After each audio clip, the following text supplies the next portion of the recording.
All right, good morning, everyone. Welcome to Supermarket Prep. I hope you guys are having an amazing morning. Hopefully, you guys had an incredible day yesterday. Good morning, Peter. Good morning, Eamon. How are you young fellas today? Young fellas, I like that. All right, look, I'm still all stuffed up. I don't know what's going on with this weird cold thing, whatever I've got, but I'm feeling excited for the day, and I'm thinking that today is going to be a great opportunity for some positive trading. So let's see if we can make that a reality. And Eamon, how are you feeling today? You as excited as I am? I feel good. Yes, I had my first trading day with my little guy. He was there during the whole 30-minute trading session. It ended up being a bad luck because it wasn't a good day, but I'll give him another go and we'll do a second run today. Okay. Well, it takes some time to learn. Exactly. All right. And Carlos, I know you're like managing 18 streams of data, trying to get everything going. You doing okay over there? Yeah, you look like concentrated. You know what? We had it all figured out. We had X all figured out. It was working. The streaming as well. And now they changed something starting this week that has thrown the whole entire thing off, right? So when we streamed yesterday, it actually came under my account instead of the Bear Bush Traders account. And now I can't get into the Bear Bush Traders account. Like, it was working. Why bother? Why touch it? Why fix it? Just leave it. So we're going to try to figure out. So if you're joining us from X, we're going to try to get it up and running, but X is just being X, I guess. It's just doing whatever it's doing. X is being X. X is being X. All right. So nevertheless, friends, we're going to have a great day. We had such an awesome trading day yesterday. And man, what a great way to start the week. And let's hope that continues. I think it will, man. These stocks are trading very well. The AI stuff, the memory stuff. I mean, you name it. We're getting some really good opportunities. Here's our gappers. It's brought to you by TradingTerminal.com. Things are swinging the other way today. So a little bit of red, well, not a little bit, a lot of red on the screen. Not big numbers, but you are seeing a lot of the stocks that were up yesterday, like a SanDisk, like a WDC, all the memory stuff, some of the tech stuff, down quite a bit this morning. So all the names that we've been watching closely are all in the red side. And then we got some things in the green with some low flows leading the way, as you will see. Under a million, 5.7, 7.9, up with some big numbers, 105, 66, and 36% gap ups this morning. So we'll dive into all of that. But before we do so, let's go to Eamon with some of the stories for this morning on Monday in 60 seconds. Good morning, YouTube. Yesterday, the market had a steady sell-off for the whole day. I was waiting for that moment where it's going to finally bottom and reverse, but never happened. No huge dump, but literally slow move to the downside till the close. The S&P fell 0.5%, NASDAQ lost 0.3%, and the Dow dropped about 273 points. And the main pressure came from two places, oil and interest rates. We talked about oil during the pre-market yesterday, and I honestly was surprised that with the ceasefire ending, there was no gap in oil. So it felt like that move could happen after the market open, and we did mention it. If that happens, probably the market is going to go to the downside, and that's exactly what happened. Oil jumped more than 2%, $2 a barrel, and the energy sector was actually the only S&P sector that finished in the green yesterday. Technology was also interesting yesterday because it was completely split. Software got hit hard. Microsoft and Meta both fell more than 3%. But semiconductors, they did the total opposite. MU gained 4%. Applied material jumped 5.5%, and the semiconductor index is up 1.6%. So yesterday, we've seen a small rotation inside the technology itself. The manufacturing data was surprisingly strong. The Empire State Manufacturing Index jumped 20.6, and that's, by the way, the strongest reading for years. Economists only expected 12 points. Housing was a little better, Home builder confidence increased from 34 to 35, but let's be honest, that's terrible because anything below 50 means builders are generally pessimistic. And this is literally the 16th straight month below 40. Can you imagine? I mean, it's good for yesterday, but it's not good in general. So yeah, that's a summary for yesterday. Let's see what we have today. And today is mostly about housing. At 8:30, we get the July housing starts and building permits. Housing starts are expected around 1.35 million annualized, down from $1.43 million last month. And this number is interesting because yesterday we learned that the builders are still struggling. The mortgage rate is around 6.8%. And at 9:15, we'll be getting the industrial production and capacity utilization. At 10 o'clock, we'll be getting the pending home sales. The pending sales fell 5.4% last month and are expected to recover slightly more today.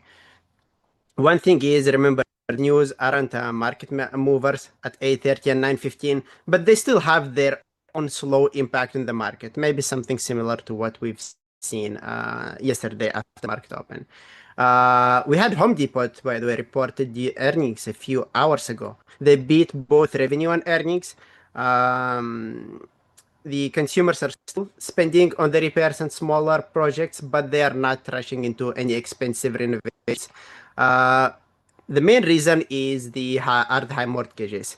I think last I checked, HD was up 1 or 2%. And by the way, I don't know about you guys, but Home Depot actually trades nicely intraday. I mean, not every day, but especially after news, there are moments where it gets some good momentum play. I love this stock. I think I'm definitely going to keep an eye on it today, especially with all the news around the housing that we'll be getting today. Oil is obviously still a problem. We know that US and Iran truce expired, and Iran threatened more aggressive military position after what happened yesterday. We've had another vessel being hit, I think today, a few hours ago, which is related to Abu Dhabi, and that's definitely not good for oil. And by the way, the US 30 Treasury yield reached 5.32%, and this is the highest level in almost 20 years. The interesting part is that the 2 years yield is still sitting flat, or it is not showing any bad signs, but investors are worried about the far future, about 30 years moving forward, not the 2 years view on the market. So yeah, keep an eye on oil because oil right now is some sort of a daily economic report that we get. And this one is a market mover. Peter, back to you. Oh, so quickly. Yes. So as you were mentioning, the economic calendar, here it is. Trying to get it all going because we've got some Carlos, it seems to be the day for technical problems. Anyways, let me just clear all add United States in here. All right. We do have some economic data. Just trying to share it on the screen here without getting my virus alerts that I've been getting forever here. I can't seem to eliminate. Anyways, as I said, a bunch of economic data coming. Carlos, hopefully you see my screen and can put it up there. I got it. But oh, there it is. Oh, why does that look so bad? Oh, maybe that's just on me. But yeah, it's we have housing starts, a whole lot of stuff coming up at 8:30. So let's show you 8:30. We got housing starts, export and import price index, building permits. None of that is major market data, though, right? The market usually doesn't even pay attention to the big stuff, and this is not the big stuff. So 10 o'clock, we do have pending home sales. Again, I think this market is just going to do what it's going to do, and it's going to continue to ignore all of this information. So we'll let you know when it happens. However, usually it's like, oh, look, there's the data, and oh, look at that, the market didn't react to it. So I expect more of that today. We'll also talk about some of the earnings when they come up. As Eamon pointed out, we did have some earnings today with Home Depot and a couple of others that came out this morning, like Chinese stocks like Baidu and others. So we'll get to those when the time is right. All right, absolutely. Thank you. guys. All right, let's get into it, guys. Let's look at it at this gappers list. Let's go through some of these low floats. Maybe there's a low flow type of day, and if you're a low flow trader, there might be some opportunities on here. Typically, we don't look at these, but let's see what's happening. That's the only thing on the gap up this morning. Start with the first one on here, PFSA. We are up 101% not pro, Profusa or Proof USA. I can't tell which one it is here, but either way, Profusa. Is it Profusa? Okay, so Yeah. Profusa here is up 98%, 9.7 million shares traded. Has been up in the past, but once you start looking at the daily, you could tell it's a stock that has done a couple of splits and just trying to see some life this morning. And I won't be surprised if this is another split today. I haven't looked up the news yet, Peter, but it just looks a bit messy. Good call. Yeah, reverse split. 1 for 4 reverse split. Which got a whole bunch of momentum and they're moving higher. However, it's not I don't like trading this type of news, and I don't think that this is going to create an opportunity that we want to take advantage of. This is a low float to begin with. Now it's like an ultra low float. No thanks. Thanks, but no thanks.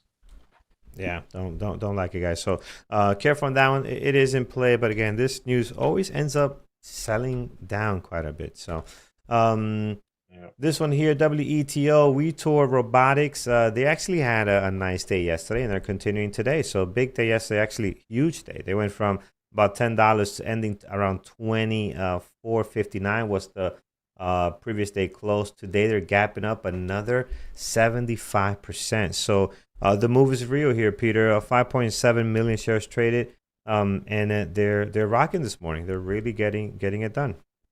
Yeah, it's interesting how I feel like the markets now, a lot of these news sort of services, when they're not sure what's happening, they call it retail momentum.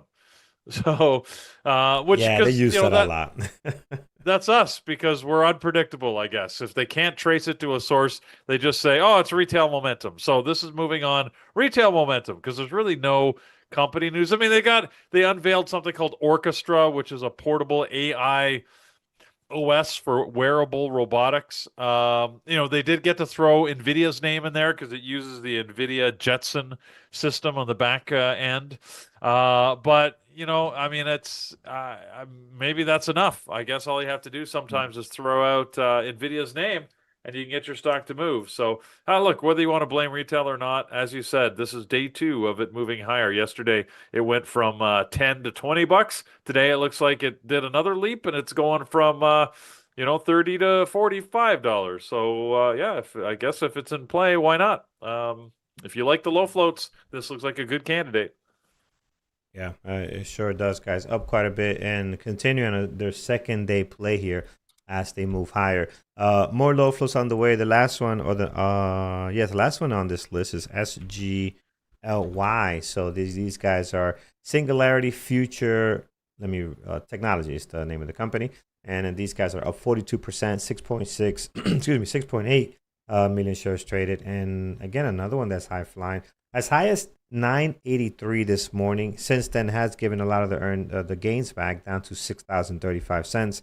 And although a low flow seems a little bit more organized than the stuff we've seen recently, right? This one actually seems to have some kind of price action. It's been doing well over the last couple of days. So is there any real news behind it, or same thing, retail momentum, Peter? Yeah, well, they did have a $30 million private placement of stock, so they raised some cash. This is a super low float. I feel like they screwed up the name too. Singularity Future Technology. I feel like you should have just gone with Singularity Technology or Singularity Limited. Like, why put the Future Technology? It feels like you're trying too hard. But anyway, maybe that's just me. Yeah. But this is a company that had 1 million of sales last year. They've got 11 employees. Yeah, no thanks. I mean, I maybe this is the future of technology. I have no idea, but this feels singularly unattractive to trade. See what I did there? Bad joke. All right, moving on. All right, friends, let's continue. That covers the majority of our gap up list today, brought to you by Trading Terminal, because a lot of it's low flow stocks are leading the way here. The next one is AMLX. Now, this is not a low flow, and man, we are moving pretty aggressive here. Up 30%, now sitting around 28, was high as 32.98 this morning. So pulling back a bit there. Look at the daily. This is Amilex Pharmaceuticals. They've been, since June, they seem to be doing well, getting a higher increase in volume and moving actually pretty nice over the last couple of days. So a big pop for them today. They're sitting at a 96.3 million shares flow, so a little bit higher, and definitely in play. The volume of the 2.3 could be better in the pre-market. I don't see great activity as far as movement itself, Peter. Yeah, they had a phase 3 trial which met its endpoint, and the FDA says that they're good to proceed, which means that they are going to go to sort of actual public release of this post-bariatric hypoglycemia drug. So it's good news for AMLX, and that's why they're moving. It's one of these types of stocks that we don't actively trade, Carlos, because we tend to stay away from the pharmas, but they can move, and this is this actual one. This one looks pretty decent compared to most, in my opinion. The price action is okay pre-market. 2.4 million. If it can continue through towards the open, it might be worth paying attention to. Yeah, already this morning they have roughly what they do on their daily volume, right? Just about average, around 2 million. So at 2.4 already. This is typically not a stock that I put on my list, but I think today, I don't know, today might be the day. I'm going to put it on a secondary. I don't think that a primary, they're far from it. But let's see how the market opens, how it comes in, and how the big volume moves this one. Again, over the last couple of days, doing a little something there. So could be interesting. Heading back to our list, friends, we'll add that one on there. Is the last one on the gap up is AS. And AS this morning, volume is starting to pick up here, 685 and climbing, up 4.1. New York Stock Exchange ticker sitting at 158 million shares float. I got to say, this daily... Can this daily be any more choppier? I mean, this is just messy. It's pretty ugly. It's pretty ugly. I mean, either way, it is like almost a $4 to $5 range. So again, if you're catching a chunk of that move, it's still tradable. This morning, Peter, Amber Sports is the name of the ticker. Any news driving them today? I don't know these guys. Amber Sports. I don't even recognize the brand, which is sort of weird. I thought I sort of knew most of the athletic brands, but anyways, they had earnings. That's why they're here. They beat on revenue, which grew 32% year over year to 1.6 billion. So they're not they're not a tiny little company. They're making some real bank here. And their earnings per share were good as well. They raised their guidance on the year. They say their revenue growth is going to exceed 24% for the total year, which is good. I mean, this is a company with 15,400 employees doing $7 billion in sales per year. Why do I not know them? I don't understand it. I'm very. I think it's because they're the parent company behind a bunch of brands that we do know. So now that I'm looking at it, their actual brands under Amer Sports are things like Arc'teryx, Solomon, Peak Performance.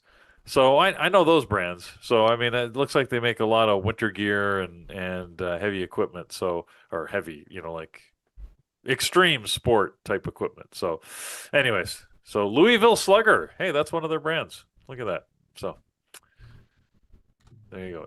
AS, Amer Sports. I can't say that I've ever seen this to trade it, Carlos. I don't know what it trades like. Just looking at it, like you said, that daily looks horrendous. And looking at the pre-market action, it doesn't look great. 700,000 shares, but I don't really see it in the trading. There's a lot of gaps. I'm thinking this is generally a no.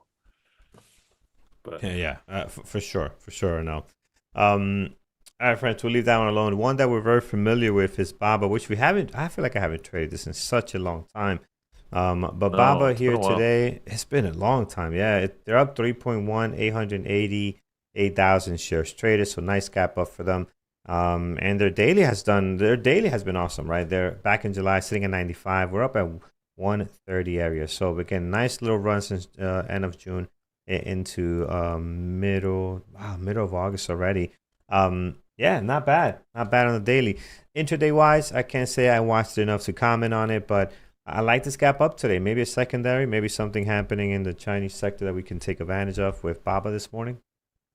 Well, they have two bits of news. First, they announced the launch of their latest AI version, Quen 3.8, which, Quen is sort of their Alibaba's, version of the AI tools that other companies have. So this one is specifically designed for loading onto consumer hardware. So again, making our hardware AI enabled and self-aware sounds terribly dangerous, but welcome to the world we live in. But the other thing is that they announced that they're going to be selling one of their little divisions, Linksy Games unit. So, anyways, they've struck a deal to sell it to TrueStar Capital for about $1.5 billion. Not that Alibaba needs the money, but it looks like they figure they can get some value out of that asset and are better off putting it in someone else's hands. So, Hmm. yeah, so they're selling Linksy Games to TrueStar Capital, and they've announced a new AI, which is probably the AI is driving it more than the sale of the games division, to be honest. But who knows? Like you said, haven't really traded or looked at this in a while. It used to be a regular, sort of a go-to that we would look at, sort of not only to tell us what was happening in the Chinese market, which used to, by the way, trade a lot more actively and be much more interesting, but also just because on its own, it would give some good trading opportunity. I can't say that's the case. I'm just looking back over this last week, like last week and yesterday, Carlos. I don't see good trading opportunity on this. So as much as it's in the news today, I don't think it's worth paying a lot of attention to try and find a trade. Yeah, agreed. Most I'll put this on is on a secondary list. I do like the gap up, and a lot of it's hanging on history of the trades I had on it. Right, it's not really that's been in play lately. It's just a lot of great history we have on trading Baba, JD, SQ, and all those other tickers. So I'm hoping there's still some fire there we can rekindle with Baba, but I'm not sure that's the case. So not today, but we'll put in a secondary. Let's hope for the best. All right, friends, that covers our gap up for this morning. We'll come back to Peter in a second, see what else he likes in the gap up. But first, as we get ready for engineering the markets here in just a minute or two, let's go to the feature story for the day with Eamon. We'll come back and hand it off to Jared, engineering the markets. If you want to join engineering the markets, you can do so by heading over to bearwithtraders.com. You can see Jared starting at 8:30, and the rest of the moderators, Andrew, Brian, trading live in a few minutes here. So, Eamon, let's go to you. So here is an interesting number I saw yesterday. Anthropic, the company behind Claude, now has an annual revenue of more than $65 billion. Just for context, guys, at the end of last year, it was around $9 billion. So in 7 months, the pace of the business increased more than 7 times. First of all, let me clarify one thing. A 65 billion run rate does not mean that Anthropic already collected $65 billion this year. It means take how much revenue it is currently generating and imagine the exact same pace for continuing for 12 months forward. That would equal more than $65 billion. And even that number is moving fast because in May, the run rate was $47 billion. By end of July, it's $65 billion. And obviously, by end of August or September, that could change a lot. And a big reason is Claude's coding business. More companies and developers are using Claude to actually write and manage software right now, which means Anthropic is getting much more enterprise money, not just people paying $20 a month for a chat bot. And the interesting part is that it has confidentially filed for an IPO, and Wall Street is already trying to figure out what the company could be worth. And this is difficult because the company is growing so quickly that investors are not really valuing it based on today. They're actually looking all the way forward to 2028.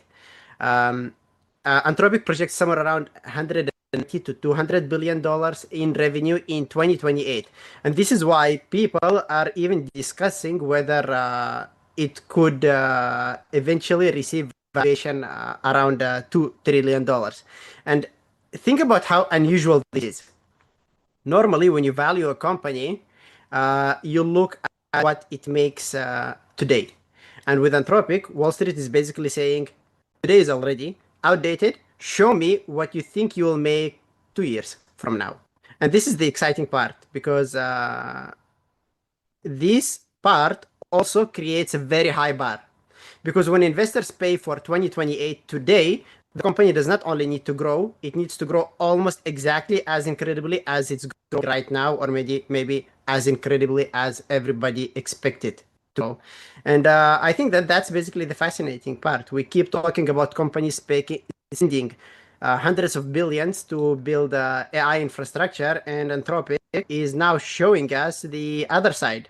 Someone is actually starting to generate a lot of money from using all of that data centers infrastructure.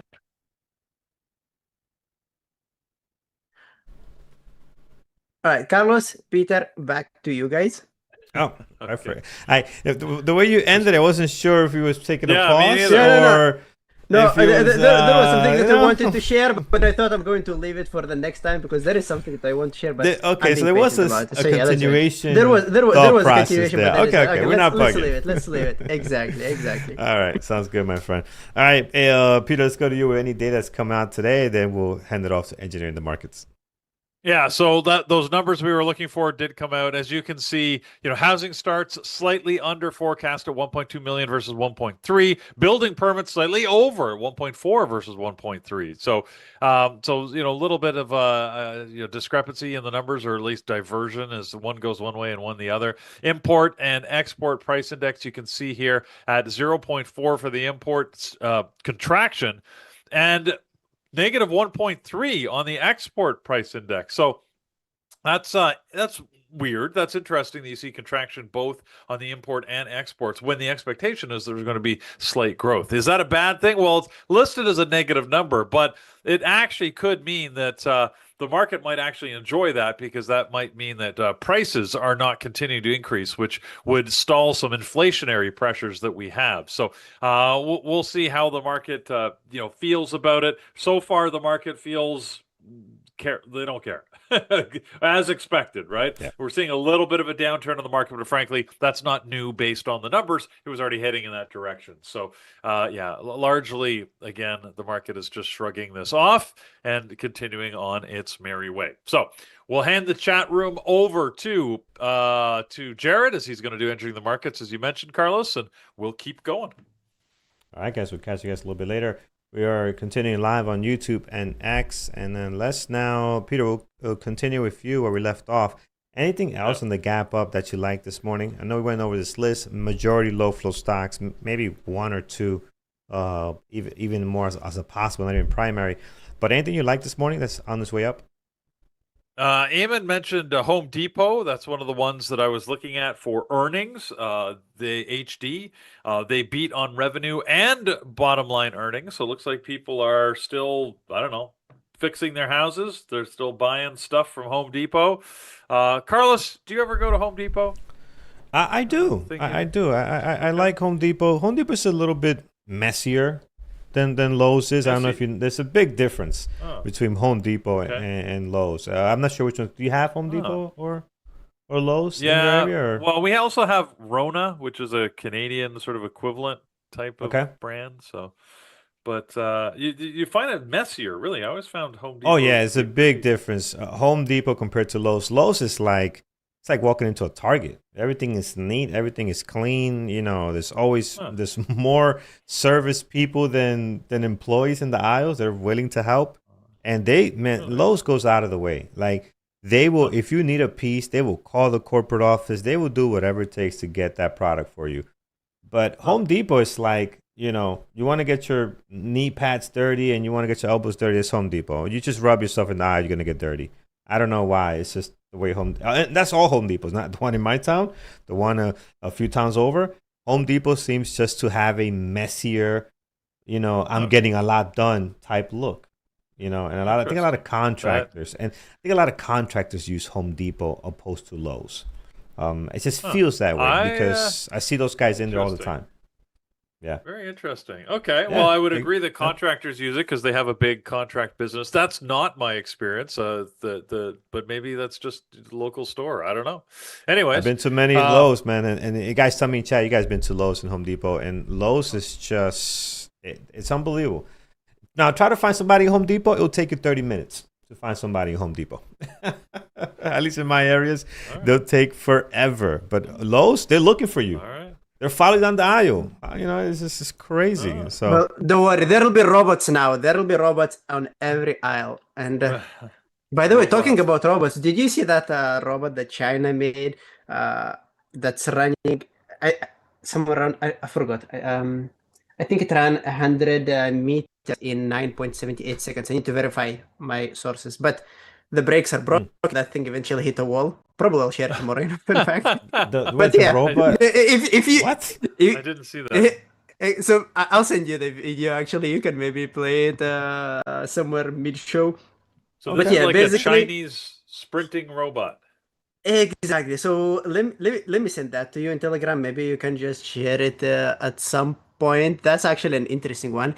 And if you are looking for someone on in the aisle to help you, probably soon we'll get this type of robots that are looking for you, running towards you at a speed of, I don't know, maybe 50 kilometers per hour. I don't know why we have such this fascination of creating robots that are going to do the same things that humans do, but just slightly faster or better. We already know we can make mechanical devices that go faster. Like, just get in a car, like, or a motorcycle, or on a bicycle, for God's sake, and you can go faster than a human can unassisted. Why do we need to create a robot that can do the same thing? Like, you just heard Carlos. He is annoyed looking for someone for. I just sent you the video for 30 minutes. Exactly. Now look at it. You can play that video. I sent it to you on Telegram. So basically, you'll be getting this type of robot that's looking for you, that's running towards you. I mean, hopefully, they need to fix. They need to fix the brakes for sure. Oh, there it is. There it is. Okay. So yeah, probably that's going to be the thing, but they definitely need to fix the brakes first. It's like they didn't catch the white line, forgot to turn. Well, what's going on here? That's awesome. Oh, robots. It's got to start somewhere. It's got to start somewhere. All right. I guess. All right. Well, we digress. Anyway, so on the gap up. Anything else? Running robots. We were talking about Home Depot. They had earnings. They also launched, apparently, in the U.S., Carlos. So maybe this will change your mind about Home Depot. A nationwide 3-hour express delivery service. So if you're working on your house and you're like, crap, I ran out of things, and you don't want to go, you can apparently, go online, buy the thing, and they'll deliver it in 3 hours. So you keep working and get the supplies you need same day. So nice. So, I mean, I still use Home Depot, even though they're dirty aisles and everything. I still use Home Depot for some reason. Okay. They're very good. All right. Their contracting stuff is awesome. Okay. Okay. Well, all right. Let's take a look here. Let's Home Depot. Awesome. Anything else capping up? Well, that was really the key thing. A lot of red on the screen today, not a lot of green to talk about. So Apple is one of the few things that is gapping up this morning. And it has moved a little bit higher. We've got Microsoft, which is also gapping up marginally at 0.3% green. So, not a lot is in the green today. We'll definitely have to see, is this market going to reverse, or are we having a big old red day? We'll find out at this opening bell. But yeah, not a lot of green. Yeah, things are pulling back. And as you can see in the gap down from tradingterminal.com scanners, there's a lot on here. There's a ton, and the list keeps growing. It was much smaller earlier, just about 30 minutes or so ago. So it's getting quite a bit large here.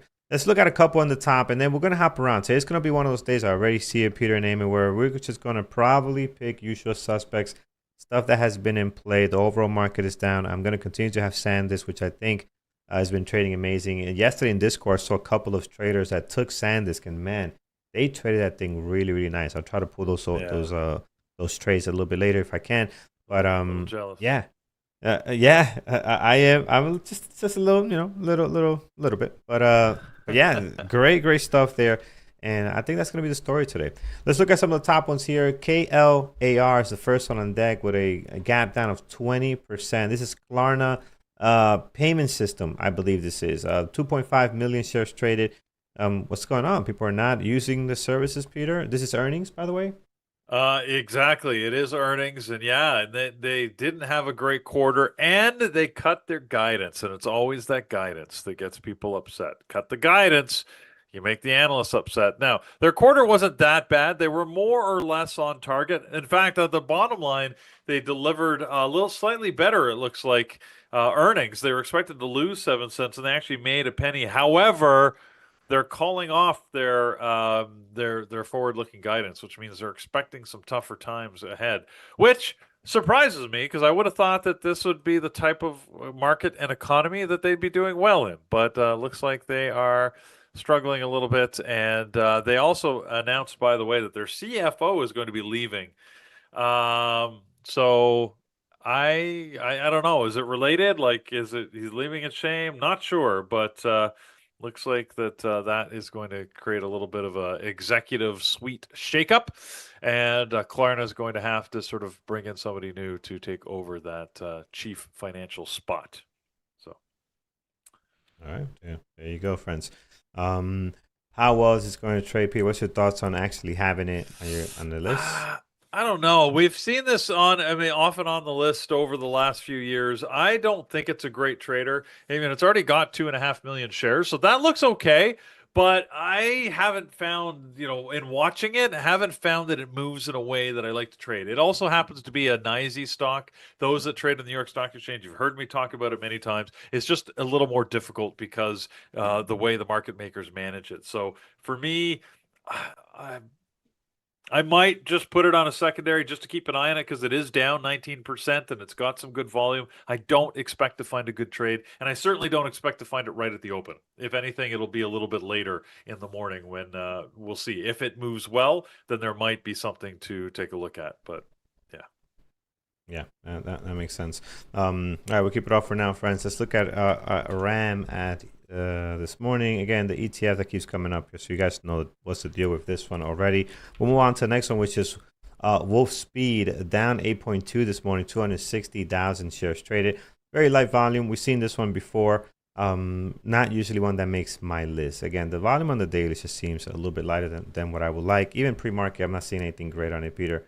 New York Stock Exchange, so you might get the volume after the bell, but right now doesn't seem too interesting at the moment. I agree. Wolfspeed is one that's not all that interesting. I don't even see any news on it. I'm not sure why it's got. Maybe it's just down a little bit more than average, and therefore it made our list. But yeah, it doesn't seem to have any news. So all right, well, we'll leave that one alone. And the next one here, AXTI, is on deck. So AXTI. We are down 8%, 741,000 shares traded. I know a few traders like this one. They like to put this one on deck. It can get great volume and can trade well. Yesterday, though, it had a really nice day to the upside. So opened up around 84, hit about 90, we'll call it 97, 86. And today, just giving some of that back. So down quite a bit, down 8%, given all the gains from yesterday. So could not hold the move up higher. Obviously, market pressures is not helping the situation, Peter. But might be a good one for those that like the stock today. yeah, I mean, we talked about this yesterday only because it popped up as well, and here it is back again today. I don't really see any particular news, right? It had the news about its earnings a couple of days ago. It's I don't know, maybe it's just still moving on that momentum. Yesterday was a pretty decent day, good rise. I mean, I'm just looking at the chart here, had a great move pretty much all day up until about 2 o'clock.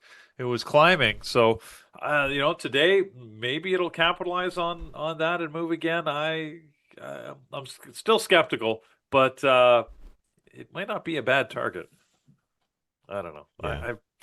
I still think, it's funny because we do this every morning. We go through this list, and there's all sorts of stocks that are moving out there, but I tend to default back to the ones that I'm comfortable with because I know they get volume, I know they get momentum, and they give us sort of, repeatable trading opportunities. So, I think we need to go through these. It's a good exercise to understand what's moving and why, because it helps us understand what's going on in the market. But it doesn't mean you have to sort of go with those, right? There can be a lot of value in trading something that you feel comfortable with if you're going to trade your natural and normal style on it and can take advantage. So, if that's not you, don't worry about it, right? Trade what you like. But I don't want anyone to be discouraged because, we do all this work and then we end up back trading NVIDIA and AMD and Tesla and SpaceX and, because, hey, they move. So why not, right? That's sort of the name of the game. But again, I find this activity very, very valuable because, again, we sort of see what's happening in the market. It gives me a better idea of what I might be able to expect. Yeah. And it also depends what kind of trader you are too, right? I see some traders and moderators, their list is completely different every day, right? Every day. And it might be just one or two tickers, but, it all depends a lot on their style of trading. Baidu looks good today, so very interesting. So we have Baba gapping up this morning. We have Baidu, on the other hand, gapping down 8.6, 837,000 shares traded. Man, this is a big whoopsie-doo here, Peter. What's big whoopsie-doo? Whoopsie-doo, what happened? Who's getting fired? You can't get fired at 8%. You got to be like 20 or better. But let's see. What's the story? Well, this is one that I was going to mention. So Baidu had earnings this morning, and they released very early this morning at around 5 a.m. And they missed. They missed their revenue slightly, under by 30 million, delivering 4.62 billion of revenue, and they missed their earnings per share at only $1.07 when they were expected to deliver $1.51. So that's like a 29% miss on your earnings. So that's pretty significant. I think that the Baidu is one that is not one of my favorites to trade, to be honest. Again, it used to, when we were trading all the Chinese stocks, Baba, Baidu, JD. There was a whole bunch of them. PDD. There was a bunch in there that we used to like to trade. Not recently. So I'll mention it. It's got earnings. I'm not going to spend any time watching it. Yeah. I like it. I like what I'm seeing here. Again, is it going to trade well? You make a good point. But given what we have, it's not like a whole lot on my list. I got Baidu and a couple of secondary stuff. So we'll see what happens. I really like this pre-market action, but I agree with you. It hasn't been great. The dailies also, man. We haven't been down here in quite some time too. Like if you look at the dailies, it's been last year, August, September. So I don't know. Let's see what happens. I hadn't looked at that. You're right. The daily looks a little more interesting. Yeah, it does, man. It under really 100 does. So, for the first time in a while. Yeah. First time in a year it's been down under 100. So maybe I'm selling it's funny. Short. It's almost August. It's almost a year. Is it almost a year to almost like a week, right? It's like August 25 of 2025. So yeah, I like it. It's interesting. Let's see what happens. All right, let's see what else, friends. We got some other names on here. I'm actually going to stop here because the rest of the names, Marvell, WDC, it's our usual suspect stuff. SanDisk, SKHY, MVTS. I mean, you guys know all these names. Now it becomes more of a, hey, what's my favorite tech quantum memory stock to watch, Peter? I think that's the play here. So, SpaceX, AMD, which had a rough start, I think got a little bit better later in the day. Mara, NVIDIA. I mean, it's just a boatload of stuff that you guys already know what's all about. So we're probably going to pick some of my favorites to finish building off this list, Peter, but we'll go to you. Anything you like on the gap down this morning that's going to be front and center for you? Yeah, and as we say, we like to go back to some of the same old stocks because we know that they move, but it doesn't mean that they move every day. Yesterday was really notable how some things were moving really well and some things were moving very, very poorly. Surprise movers to me were things like Apple, which had a great short trade. I think, Carlos, you took advantage of that at the open. Microsoft, which just dropped off the open. And man, what a drop. That was a great short trade if anybody was in it. And on the other side, we had SpaceX, which was just took off at the open and had a great long trade. And we know that Andrew was trading that and was able to take advantage of that trade. Now, on the other side, there's things that we often go to, like Tesla or AMD, which were horrible traders in the first hour.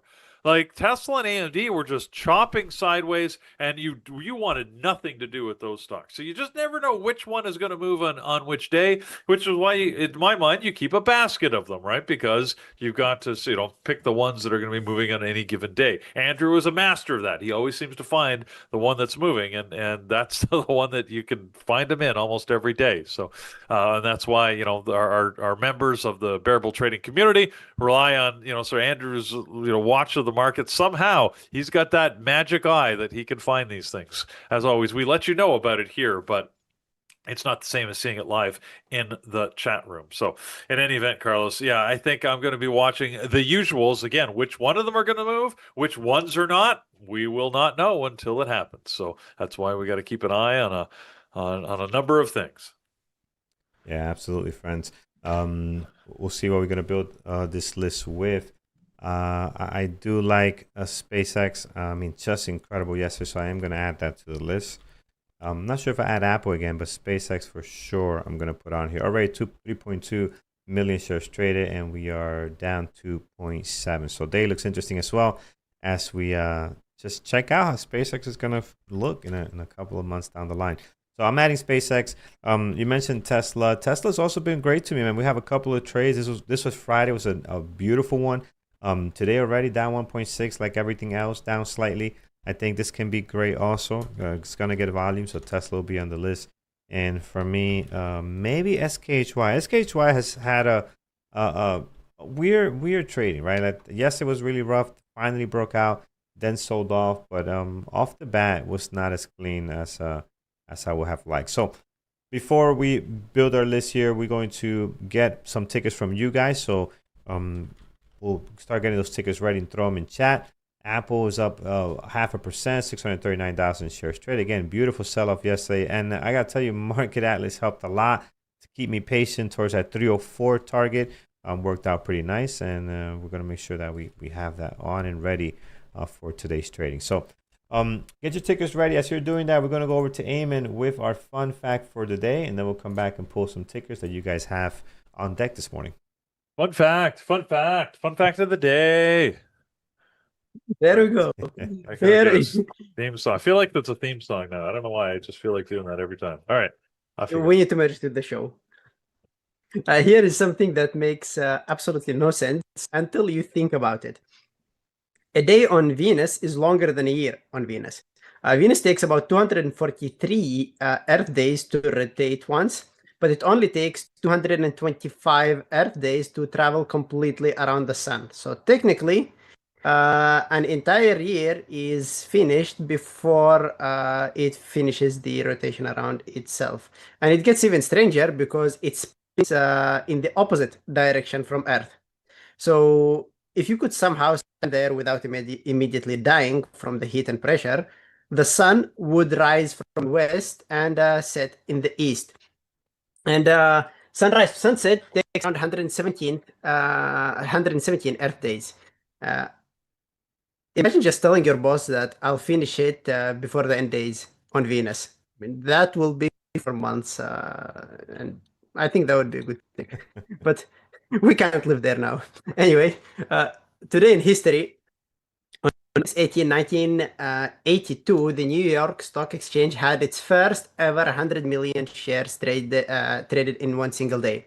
And that sounds interesting today, right? Because we have crazy numbers of shares to be traded intraday. But at that time, it was so much volume that the exchange's computers could not even keep up. The ticker tape was running 20 minutes behind because orders were coming in too quickly. And by the end of the day, about 132 million shares had traded, destroying the previous record of 93 million shares a day. And this happened, by the way, after the huge rally we talked about yesterday, when Dr. Doom Kaufman suddenly became more optimistic about the interest rates. People saw the market taking off and nobody wanted to miss it. So 44 years ago, the Wall Street had one of its first examples of FOMO. And that type of FOMO actually overwhelmed the whole technology designed to process it. And to end the fun fact, I did just research about the robot we just saw. It's made by a Chinese robotics company called Unitry. And the robot itself is called Superman. That's an interesting name, right? It can reach a speed of 12.66 meters per second. And for comparison, Usain Bolt reached about 12.4 meters per second, and that was his fastest point during his world record at 100-meter run. So now we have reached the point where robots can run faster than Usain Bolt. And this robot has been developed, by the way, in only 3 months. And that probably explains the brakes and why they're not working. Because for now, running faster is way easier than stopping fast. Now, imagine having these type of robots working instead of police. It can definitely catch you. Obviously, if it doesn't fly by you, all you need to do right now is just stop and let it run past you. Anyway, joking aside, I think just getting a two-legged machine to slow down quickly without losing balance is definitely a tough engineering problem. I mean, it's an issue with cars. Now think about just a robot with two legs. But still, there is progress. It's an interesting, and I'll be calling it a day here, guys, and I'll be back at 11 a.m. with Kyle, leaving you for the rest of the show with Carlos and Peter. See you guys. I still don't understand why we Awesome. need robots to run, but anyways, that's just me. This is all I want my robot to do. And I saw this on Bloomberg a couple of days ago, and I immediately hit the record button. Just for you, What's that? Peter. Just for you. I'll bring it up right Okay. now. Components such as All right. batteries. But And China does not hold all the... actually, I don't want to hear the story, but I just want to show you what the robots is doing here. Opening up a beer. Yes, I'm in for that. Right? Open the door, fix the house. I'm all in for that. Okay. And then where they sold me was not here with the coffee and the bringing the wines. You know, that's nice. Here's where they sold me, man. When the guy went, you'll see here. That's kind of creepy there. But there, right there. I was sold. The minute the robot went doing the laundry. I was You like, want a robot? yes. I don't care how fast you run. I care, can you do this on a regular basis? And I am in.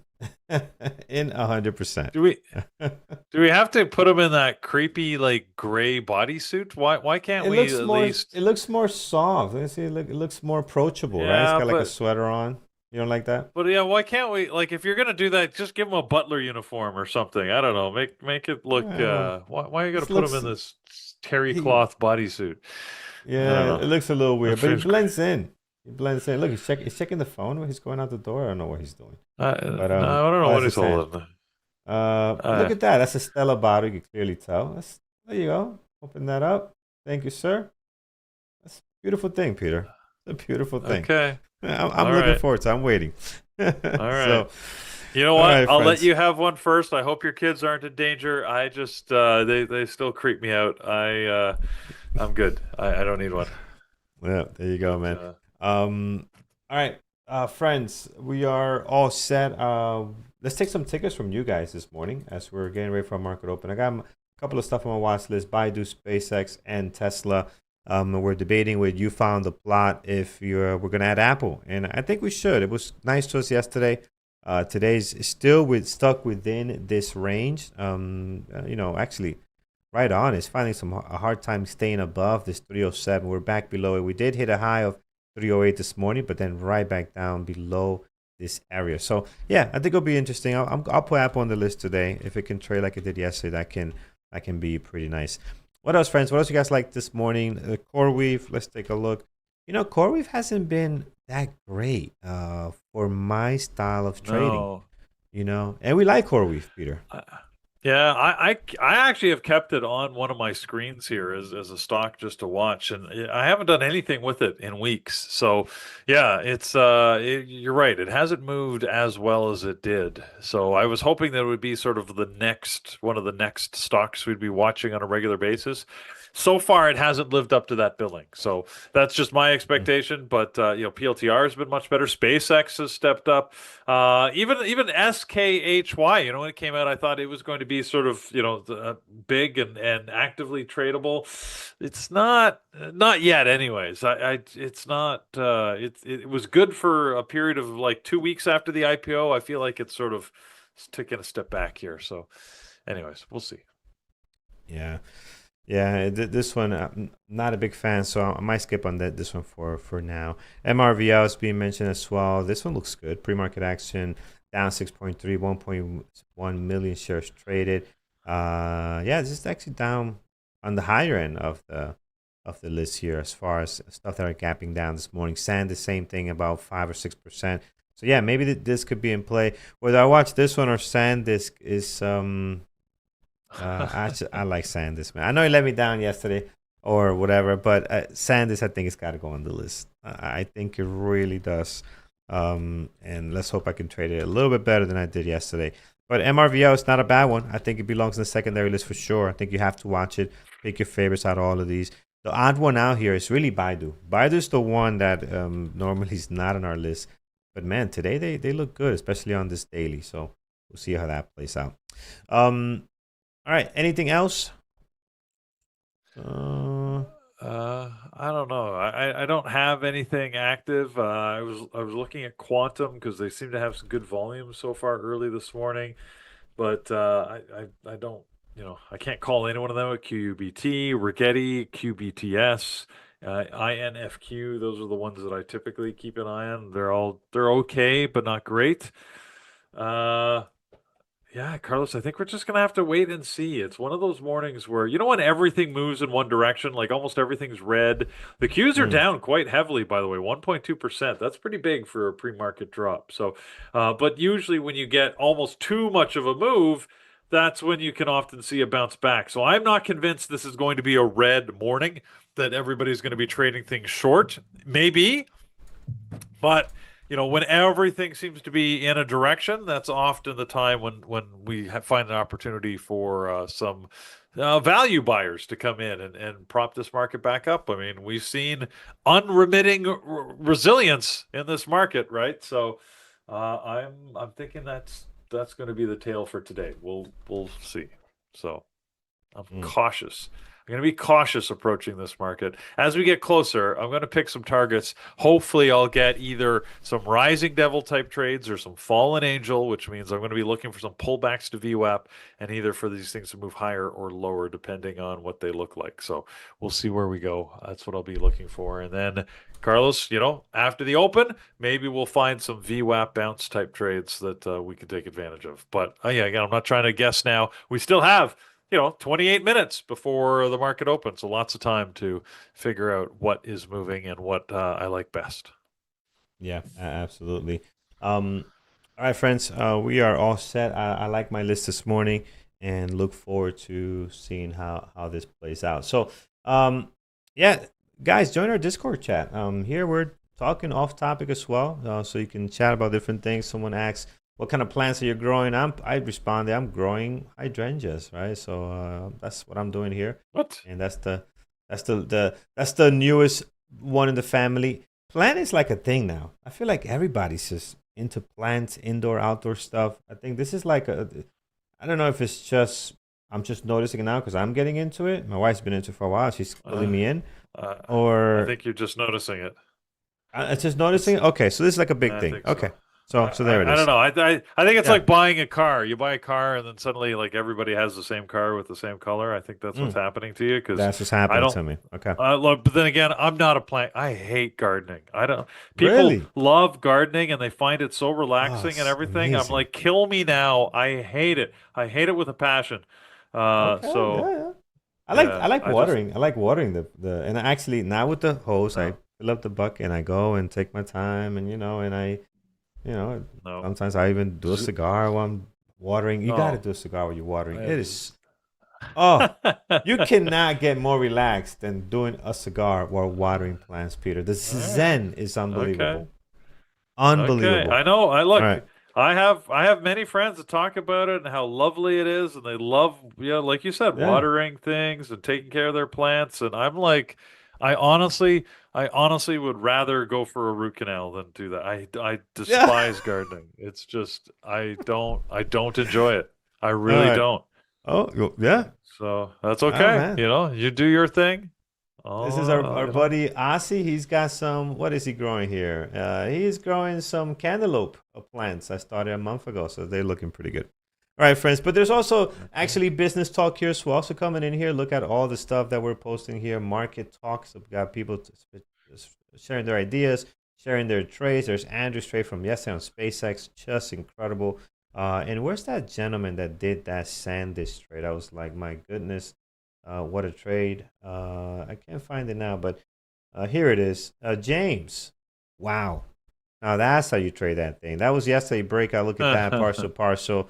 And then he added in here. So James, amazing work yesterday, partially some more. I mean, it was just a wild trader yesterday. We hope to see more of that.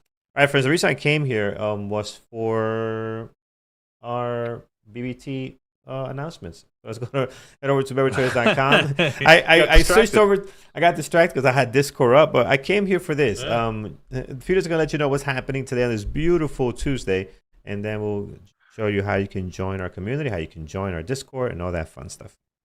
Yeah, so we have a community of activity and a community of like-minded traders that love to sort of work together and trade together every single morning at bearbulltraders.com. We also like to do webinars to help keep our education going, right? You got to be in a state of constant learning in these markets, and that's really sort of the best thing for you to do. So yesterday we had all of our introduction type sessions that help get people into the community, help them, welcome them into the family. Today we focus on strategy and trade book, and we're looking forward to doing 2 sessions today on our strategy and trade. Oh, maybe we just have one today. Do we just have the one? Yeah. Oh, and John is leading it. Okay.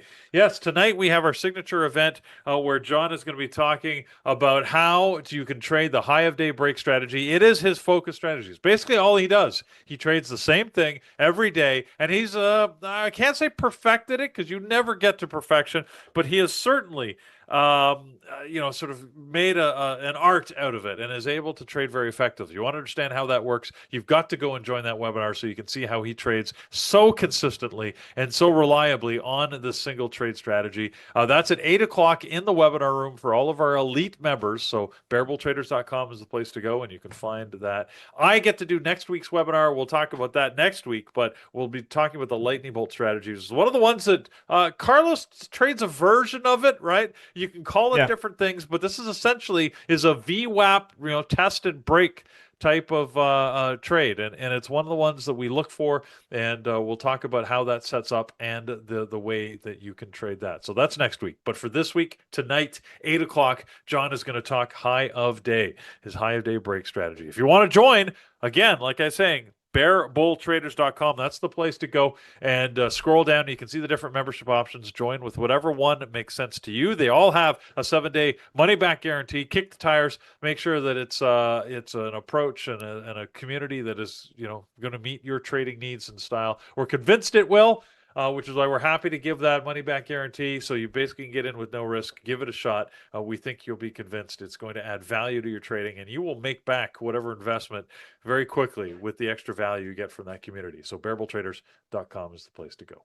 So there you go. Absolutely.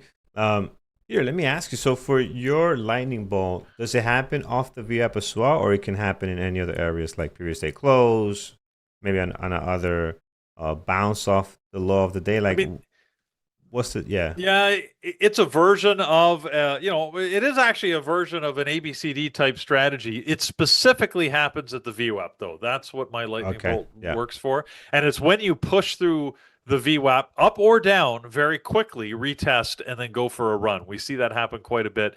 In fact, we saw that yesterday on a couple of stocks. So, there's always examples of this thing happening. It's about being in position to take advantage of it. So, yeah, it's VWAP specific.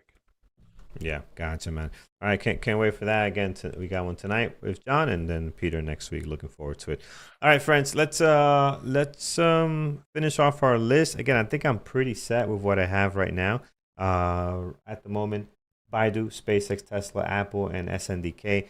Let's get ahead of it and let's do some levels, and then we'll see what our team is watching over in chat, and we'll be ready as we are ahead of schedule preparing for this market open here. So let's go ahead. Let's start with the first one on here, Baidu.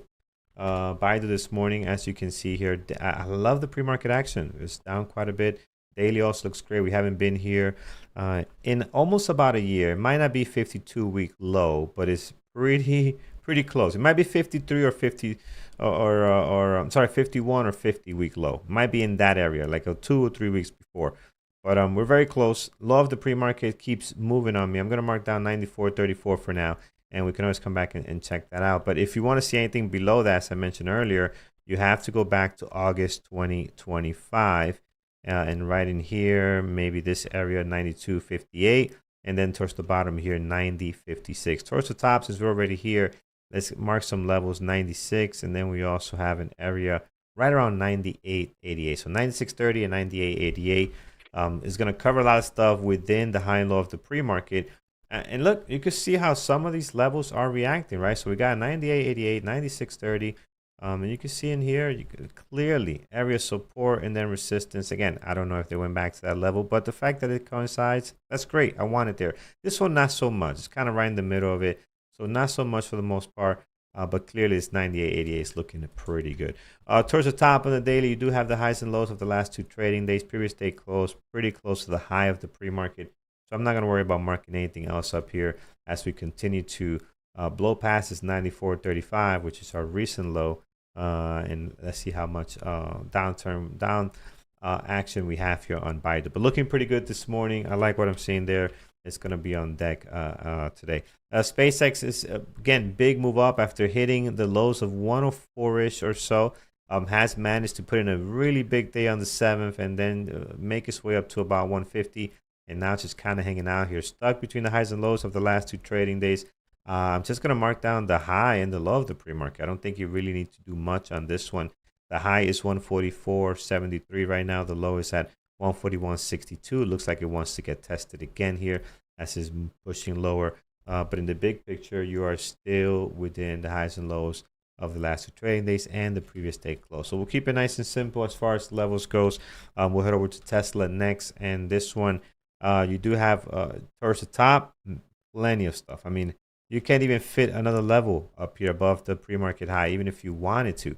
The pre-market high is already noted on here by the low of the last 2 trading days. This would have been on Friday right over here, so that's already set for you. The low of the pre-market down at 332.79, 80 to be exact. And then once you go below that, you got a couple of big levels at 327 is a good one. And I don't know if you need anything lower, but just in case the wheels fall off this thing, 323.69 on Tesla. But again, that would be a stretch. I think 330, the whole dollar there, 327 if we're going to be weak, can be some pretty good reasonable targets for Tesla today. Here is Apple. Apple, again, even though it stayed in the inside day, somewhat inside day, stay within the range that's been stuck in since the 10th, still managed to give us a really great short opportunity. So we'll see if we can do that again, either long or short. 308.50 is the high. The low is down at 304.94. And once you do that, I don't think you need to really do much. Maybe a level towards the top, right? Towards the bottom, your cover, highs and lows, previous day close, just a bunch of stuff down here. But if we can break this 308.49, which we're kind of running away from, 309.87 could be another great level. Like, look at the level here. If you draw a line on it, you can see how much resistance you have had here over the last couple of days. So pretty good to have that level noted in case that is going to be an issue for Apple. SNDK, just incredible. You found the plot. They correct me. I say, hey, SNDK let me down. And he's like, no, you let it down because you got out too early. And I agree. I did let SNDK down yesterday after such a great move that we were in. We'll watch it again today. It's been a great stock. I'm telling you, it's been an amazing stock to watch. And people are taking advantage of it. Here it is. High of the pre-market 17.25.55. And then towards the bottom is 16.71.55. So that's your high and your low right now, and you're surrounded by the highs and lows of the last 2 trading days, covering a lot of ground. So I don't think you really need to add anything else in here. I think you have some very nice levels already on SanDisk. So there it is, guys. We have Baidu, SpaceX, Tesla, Apple, and SNDK this morning, with a secondary of AMLX, Baba, and Marvell towards the bottom here. Peter, what are you doing? What are you opening, Peter? That's the box of chocolates? What you got going on here? Did you bring enough for the class? Oh, you're on mute. I'm just recycling the box of mini wheats. Oh, there you go. Anyway. Excellent. So, anyways, Excellent. all right. Yeah. So doing my recycling as we're talking. You got to keep the place clean, you know. All right, let's talk about what our moderators are watching in the chat room. Starting with Andrew, because everybody wants to know what Andrew's looking at. He's got a big list today. He's going to be watching SpaceX, NVIDIA, AMD, Intel, Micron, and Meta. So a lot of the sort of standard stocks we look at. He also says he's going to be watching WETO, WETO. Remember we looked at that as sort of a low float, big moving low float from this morning, and SMCI. So I think that's maybe a sign, right, that it's unclear exactly where we need to focus because the whole market is moving right now. So you got to cast a wide net, and let's see if we can catch on to the right thing. Jared is going to be watching Micron, SanDisk, and Nike. Nike is at a 12-year low. So that, Carlos, we didn't talk about that this morning, but I was reading an article about it this morning, how, Nike had this big turnaround plan, right? And so far, it doesn't look like it's working, at least not for their stock. And their stock price is down. You said 12-year low? Like 12, like 1, 2? Low. Holy smokes. Yeah, it's the lowest price it's been in a very long time. So this turnaround plan has not done well for their stock. So maybe this is a good place for Nike to get a little more active. I don't know. It's not normally a great trading stock. Yesterday had a big down day, so we'll see maybe what it does. Jared's going to be watching that anyways. He's also watching Home Depot and SpaceX. I've got SpaceX, Tesla, NVIDIA, Microsoft, and Apple on my list. Mike is going to be watching SpaceX and Apple, also a focus, of course, on his futures contracts. So we'll see amongst all those where things go. We had a couple of different moderators who haven't got their list in yet, including, I want to give a shout out to someone who I haven't heard from in a while. We're talking with Dima. Do you remember Dima from the community? She was very active with us, working with the team. Well, she's still out there trading. She says she listens to us every morning, so I want to give her a shout out. So, anyways, Nice. As I was so happy to hear from her, and sounds like she's looking to re-engage. So that's pretty awesome. So we'll maybe see her as part of our events here sometime soon. Anyways. So hello, there you go. See, John's saying hi, others saying hi out there. So I hope she doesn't mind me calling her out, but I was actually really excited to hear from her. So I thought that was pretty awesome. In any event, we are ready for this morning. I said, whatever you're watching, be smart. Carlos's list is at the bottom. I think we've got to really don't be afraid to change horses here, right? Because I think the stuff we're watching may not be the stuff that moves. It's tough to tell. It's one of these days, like I said, when the entire market moves in a direction, often that gives rise to uncertainty in terms of where the best place to focus is. And I said the Qs are down 1.3%, which is pretty high, and 0.5% almost on the SPY. So we've got like this giant red list, and it's only going to grow. So that, between now and the open, which is still a good, 12 and a half minutes away.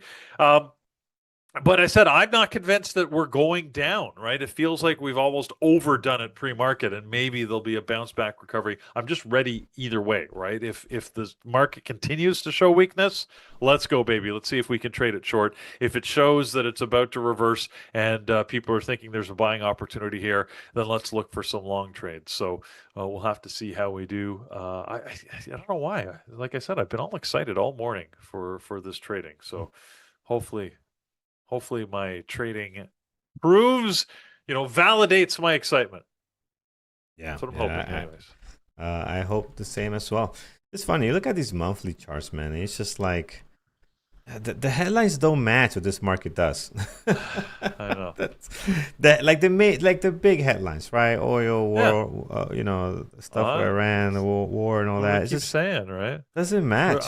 I was talking about this weekend. I mentioned my cousin Brent, who's he's a financial analyst on Wall Street. He runs a company called Spectra Markets, so he knows his stuff. And he was asking me, hey, what do you think about these markets and where we're going? Like, dude, I really don't know. Like, I honestly think we're overbought, and the market, it doesn't make any sense. However, I've come to just accept the fact that it doesn't have to make sense.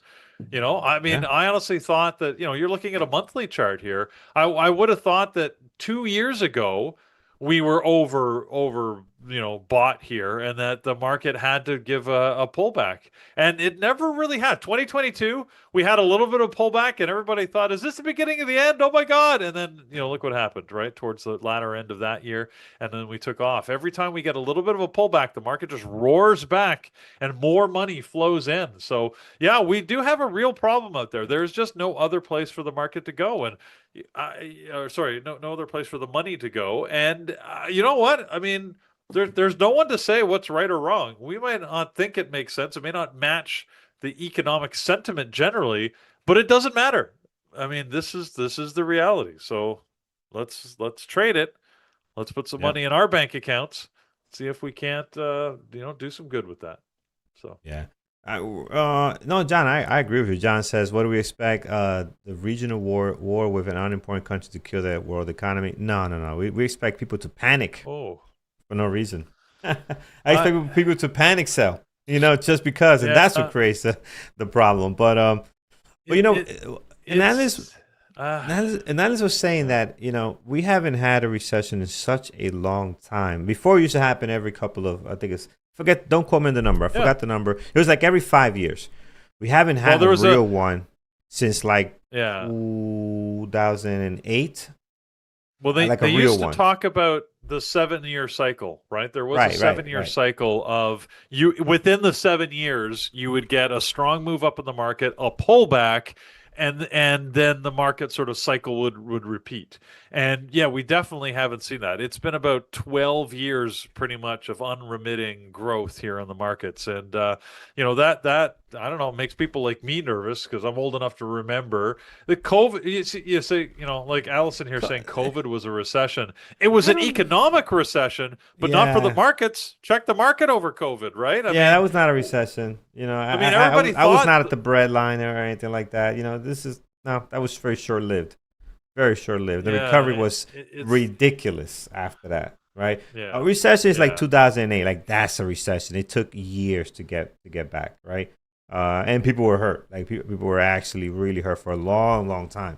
So yeah, I don't know. But some people see it different. Some people see it like, that was a recession. Nah, I don't know. The market doesn't show that. It was a pullback, and it was a very harsh pullback when it started. But I mean, look at how the market roared back and tripled the amount that it lost in record time. So I don't know. This is maybe that we should just resetting our expectations, right? Just because this is what used to happen doesn't mean what's going to happen anymore. Maybe this is just the new reality. But I've heard that before because I lived through the .com boom and bust, right? When everybody was saying that this is welcome to your new reality. This is what the world's going to look like forever, and then it reset and we came back. So one way or the other. Look, we just have to take this market a day at a time and see what's going to happen. So let's watch this morning, right? So, remember this conversation in an hour, right? In just an hour from now, we're down, like we said, we're down 0.5% on the SPY. We're down 1.3% on the Qs. Almost everything is red. Let's see. Are we going to be red an hour from now, or are we going to be higher? Like we just don't know at this point. And again, if we're ready, hopefully we can take advantage and have some positive trades. But it's one of those where if we are green, it's just another sign to say, look, like you just can't predict based on any point in time. So yeah. Interesting stuff, friends. All right, looking forward to this market open. We are all set. In about 7 minutes and change, we'll be ready to rock and roll here. So let me get my watch list together. Yes, and we'll get going. I'm gonna remove the stuff from yesterday and put something together here. All right, Peter. I think we're good. Anything else? I think we're good for the most part, huh? I think we're good. Like you said, it's I'm just getting everything fired up here, getting my platform switched over to my trading view. Got my market atlas running here because I want to be able to see that market volume. Somebody was mentioning, I saw a comment, by the way, earlier saying, hey, they were having trouble firing up a trading terminal. Is anyone else having the issue? I did not. It opened fine. I was going through the different functions from the scanners to the market atlas. It all working good here. So I'm not sure if it's your connection or what's going on, but looks good. The platform looks good. So, as I said, as we get closer to the open, I want to see where we're going to be at. I'm noticing that I mean, a lot of things red, but the semis are all red. I'm really looking on the semi side to see if we're going to get continued weakness this morning. So because we're down below the VWAP, like Nvidia, for example, $220 almost even right now, and the VWAP's up $220.60. So depending which measure you're looking at, but on my chart it's 220.58. On the level 2 it's 220.86. So I'd be looking for a pop higher on Nvidia, and then if it falters up there at the 220.60 area, I'd actually be looking for Nvidia short, as opposed to Tesla right now, which it looks like it's made some strong moves up towards the VWAP. I'd see if it pops higher and then comes back and retests down to the VWAP, that it might be good for a long. So that's generally what I'm looking at. Again, I don't know how these things are going to play out. That's why I'm keeping an eye on it. SpaceX, which was very interesting trader yesterday, but could not break $150, right? It went up to $149.80. And there was a ton of orders. In fact, they're still sitting there. If you check SpaceX, the level 2, there are a whole ton of orders. It's one of the bigger bars on my chart here, waiting at 150. In fact, there's a whole bunch of orders up at 145 right now as well. So that there's some buyers that are thinking they want this stock to go higher. However, it's looking weak this morning. So like Nvidia, I'm thinking SpaceX might be a short if we go up to just under 143 and then see weakness. But again, remember, it's not just the pull higher, because that may show continued buying. You've got to go up and then start to falter and then see the weakness, see the orders build down below the active price. If that happens, that's when there's a potential short. So make sure that you're balancing those things, right? Because otherwise you maybe get on the wrong side of a very aggressive move. So we'll see what happens. Sort of like this Tesla. Remember I said I was looking at Tesla for a long because it was going strong? Look what it just did. It just dropped pretty heavy here. So, that's why I got to wait and see how things play out. I got to get my signals all together. So, and hopefully I won't be watching too many things, and I'll be able to take advantage of the stuff that we do see. So, Carlos, have you got your eye on anything particularly focused today? You're just going to wait and see what happens? Yeah, there's nothing sticking out that says, "Hey, this is a must-watch right now." So we'll see. We'll see where things go here. All right. Yeah, we'll get this set up. I'm getting my Atlas up and running as well, and setting that up. Dial into the chat room on my other computer. I've got it here in this one computer. I know Andrew's in there. He's there with Brian, and they're actively trading. I see. Dima's got the watch list there. NVIDIA, SKHY, SpaceX, MU. All right. There you like go. that. See? Very nice. Just jumping in with her watch list now. I love it. Awesome. Good to see her back. All right. What else, friends? What else? We are good to go. Oh, yes, Market Atlas. I got distracted. Get the Market Atlas up and running here. And I'll put some names. All right, friends, we got a couple of minutes. Any questions, any concerns, any comments? Put them in chat. I'll try to get to them. If you haven't done so already, hit that thumbs up over on YouTube. We really appreciate it. It does help us out a ton. So right now we're sitting at one more like that I just did. I'm going to refresh. So we're sitting up one more like from what it was. 207. We'd love to be at 500. 500 is going to get us the free funded account giveaway from Trading Terminal. So let's do that. We haven't given one away this week. Day number 2, we got a couple of tries to do so. But the minute we hit that 500 likes on YouTube, we'll get that giveaway going. And we'll wish you guys some good luck on who the winner is. And it's for everyone that's watching, right? So everyone involved gets a shot at it. All right. I want an easy morning. SpaceX diving off the deep end here, down some more. What's going on? I was again looking for that pull back. I said I wanted it to pull back at the open, but it looks like it may be going without me, going a little too early here on the drop. So that's no good. Yes. SPY and the Qs, on the other hand, they're actually getting a little more positive. Interesting. Interesting. Okay. Where are we going to go? Where she stops, nobody knows. What do I want to put over here? Should I put Home Depot? Is it even worth watching it? I don't know. The Home Depot. I mean, let's put it on there. Let's go back and look at it and see how it looks. Maybe secondary. Maybe I'll put Nike over here too, just because. Nike's interesting, man. 12-year low. My goodness. Yeah. The mighty have fallen. Yep. Like, you're Nike, man. Come on, just do it. You're Nike. Where are those wings on your shoes? Yeah, that's There's no swooshing.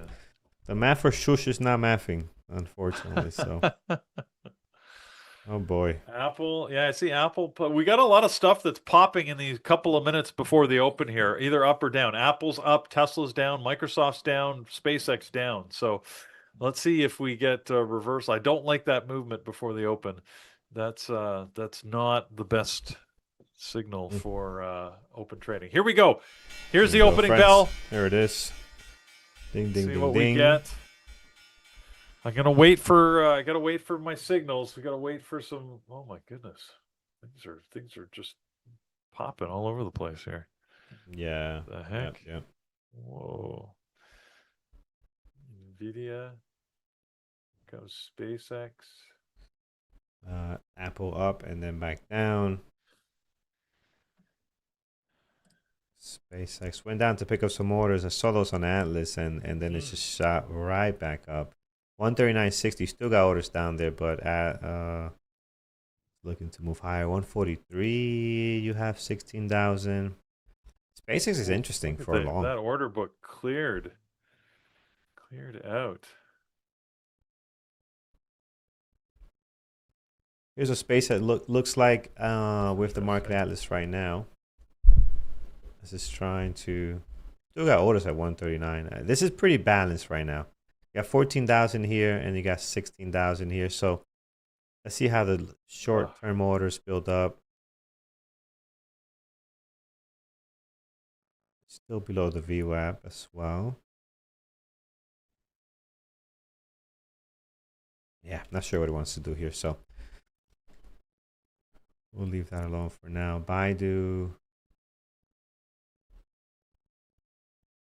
Not much orders. Wow.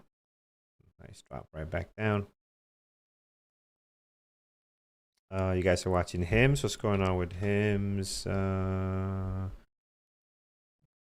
Low orders, but it is pushing higher, trying to go green. So good job if you took that 1 minute ORB or anything else. It's working out. NBIS. Yeah, seeing some buying happening right now, right after the bell. Did the same thing SpaceX did. SpaceX dropped right at the open, did recover nicely, and let's see what it does here as it's hitting this 142. It's a mixed picture when it comes to SpaceX. So you have a lot of orders on both sides on this one. I wonder, Peter, are you thinking short SpaceX off the VWAP? Yeah, and I'm already short SpaceX. I got a horrible fill though. And I was trying to get in near the VWAP, and I got filled like way low here. I'm actually just getting back to my break even, and just slightly green now on it. So let's see if you get the see drop that on the chart that I'm sharing. So I'm going to aggressively move my stop to break even just because this thing is bouncing around so much, and it may stop me out. But if it does, then I'll take that. You might get the drop to 140, man. It's a lot of orders. 140, 11,000, 10,000. There we go. There it is. Taking a partial as we move down. That's nice. Okay. So again, I'm sharing this on my screen. Yep, I have it up. I'm just going to show you what Market Atlas looks like here. 140 has 13,000 and growing. And there we go. 140. Beauty. Nice. Beauty. The orders at the top disappear. You know, that took some patience. Now I gotta say, I'm pretty happy with that trade, despite the bad fill, because my stop was just above VWAP, and look where it came back and tested. I mean, I honestly wish I got a much better fill. However, I'm in it.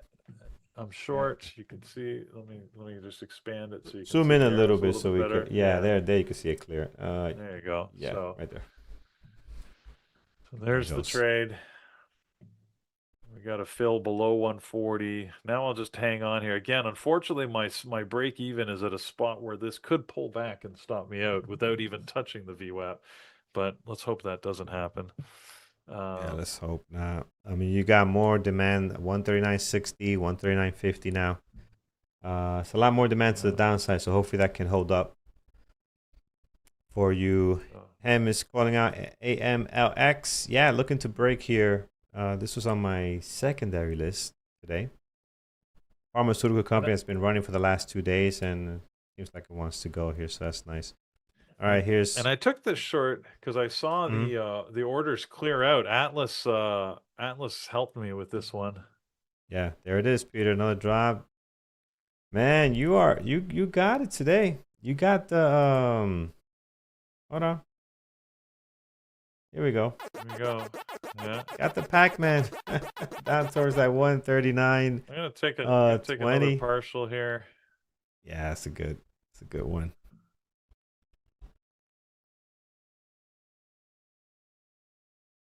Great stuff. Great stuff. All right, so let's see what we get as we're hanging. Oh, and NVIDIA's popping higher. It's getting a little bit of a jump up here. Yeah, Tesla was just went through the VWAP a minute ago and looking for a second move. Apple heading the other way. SanDisk. Not sure what SanDisk wants to do. Tesla's also moving higher here. Interesting. Oh, what a pop higher here. Like I said, unfortunately with SpaceX, I'm in the danger zone and with my poor entry. Yeah. Look at Baidu.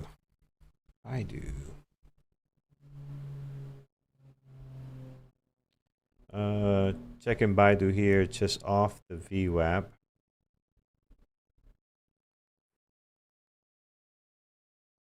All right, Carlos, I've added into the trade here on SpaceX. Doubled my size, added aggressively. Unfortunately, it brought my stop just below. I'm going to put it just above 141 here. I'll risk some loss if it. Yep, I got that up in case you want to adjust it there. Unfortunately, it was looking good for a second. Now it's sitting above my entry here on the ad. We'll see. How's the level 2? Level 2 has still bearish. I mean, you might have to hold through a little pullback here, but man, it's still. I don't have a lot of room for a pullback, but I'm hoping it goes back down to 140 because then I can take some more off this trade. I think it might. You got 140, 17,000. The demand keeps growing, but you got enough at 141 that might pull up before it goes down. Stop me out. So pulled back up to the 141 and stopped me out. So we'll. Andrew's going long SpaceX. That's never. That's maybe a good reason for me to get out. So. Yeah. So my ad didn't the Andrew work. indicator. Yeah, and it would have come back through my original entry anyways. So I'm not so worried about that. So that's all right. Okay. Well, that's look. It's a little bit of a short trade to start. I'm okay with that. Let's see what our next opportunity is. Yeah. Is SpaceX going long? I mean, I don't know about this. I don't know, man. I mean, I don't like it short now going above the VWAP. So yeah. And you could tell the minute it was looking very short when you were in it, Peter. The minute it got above the VWAP, everything changes, right? Like you can see the orders are stacked a lot more evenly now. Before it was all to the downside. Now it's a little bit more even, and we'll see if the buyers can win this push here. But yeah, wouldn't be going short now. On it. Definitely not. Definitely not. Not above the VWAP. David Alice, member for 8 months. Congrats, man. Good to have you. Part of the Lambos and Garbage Truck family. Thanks for being here. Great member, always active in chat. We appreciate you. See, Andrew's onto something here. He's long on SpaceX. and it is starting to pay off really nice here. He's got a couple of parsers in. Oh, he added heavy on this bad boy. I mean, he's right. If you look at the 5-minute chart, it's definitely sort of like as he called it, a bullish engulfing candle. So it really sort of came roaring back here, and there's buyers. He took it in. He took it long, just right in this area, right at that 140.80, which is that engulfing pattern. This is a strong pattern too. I didn't see it actually until you mentioned it now. But here's a look into our community. There's Andrew. There's Brian. Andrew long here for that engulfing pattern. You see it right there. That's how he saw it. He got in just a little bit more. Once he got the confirmation above VWAP, he's going in some more, and then taking off some profits into strength here. So nice. It's a nice one. It's a real nice one there. Level 2 still looks very balanced out. Let's see if who's going to win here as SpaceX tries to stay above the VWAP. And we'll see. Tesla. All right, let's take a look at Tesla. Well, Tesla's running and gunning here. Went green, in fact. Wow. So we'll see if it can My hold. charts are taking. Are your charts taking a little bit long to load? I'm gonna. No, they look okay. Yeah, like when you switch from one chart to another one, does it take long to actually? I noticed that pre-market that it was doing that. Right now, it's going fine actually, but pre-market it was doing that to me. So all right, I'm gonna exit. I'm just gonna open it back up. Maybe that does something. But yeah, it was like the price action is not slow, but the actual loading of the charts is slower than usual. All right, no trades for me yet, friends. Looking, searching. Yeah, it's doing the same for you, Frank. A small lag. Nothing too crazy. All right, SpaceX. Oh man, SpaceX. All it takes, though, eh? Just a little small lag can really throw you off. Yeah. But it's funny. It's not happening on the price action, right? The price action looks really good. It's just the loading when you switch. So pretty weird. All right, SpaceX. It's got a VWAP breakout here too. It's another place to enter. I don't love the level 2 on it right now. It's not definite long, but the pattern is nice.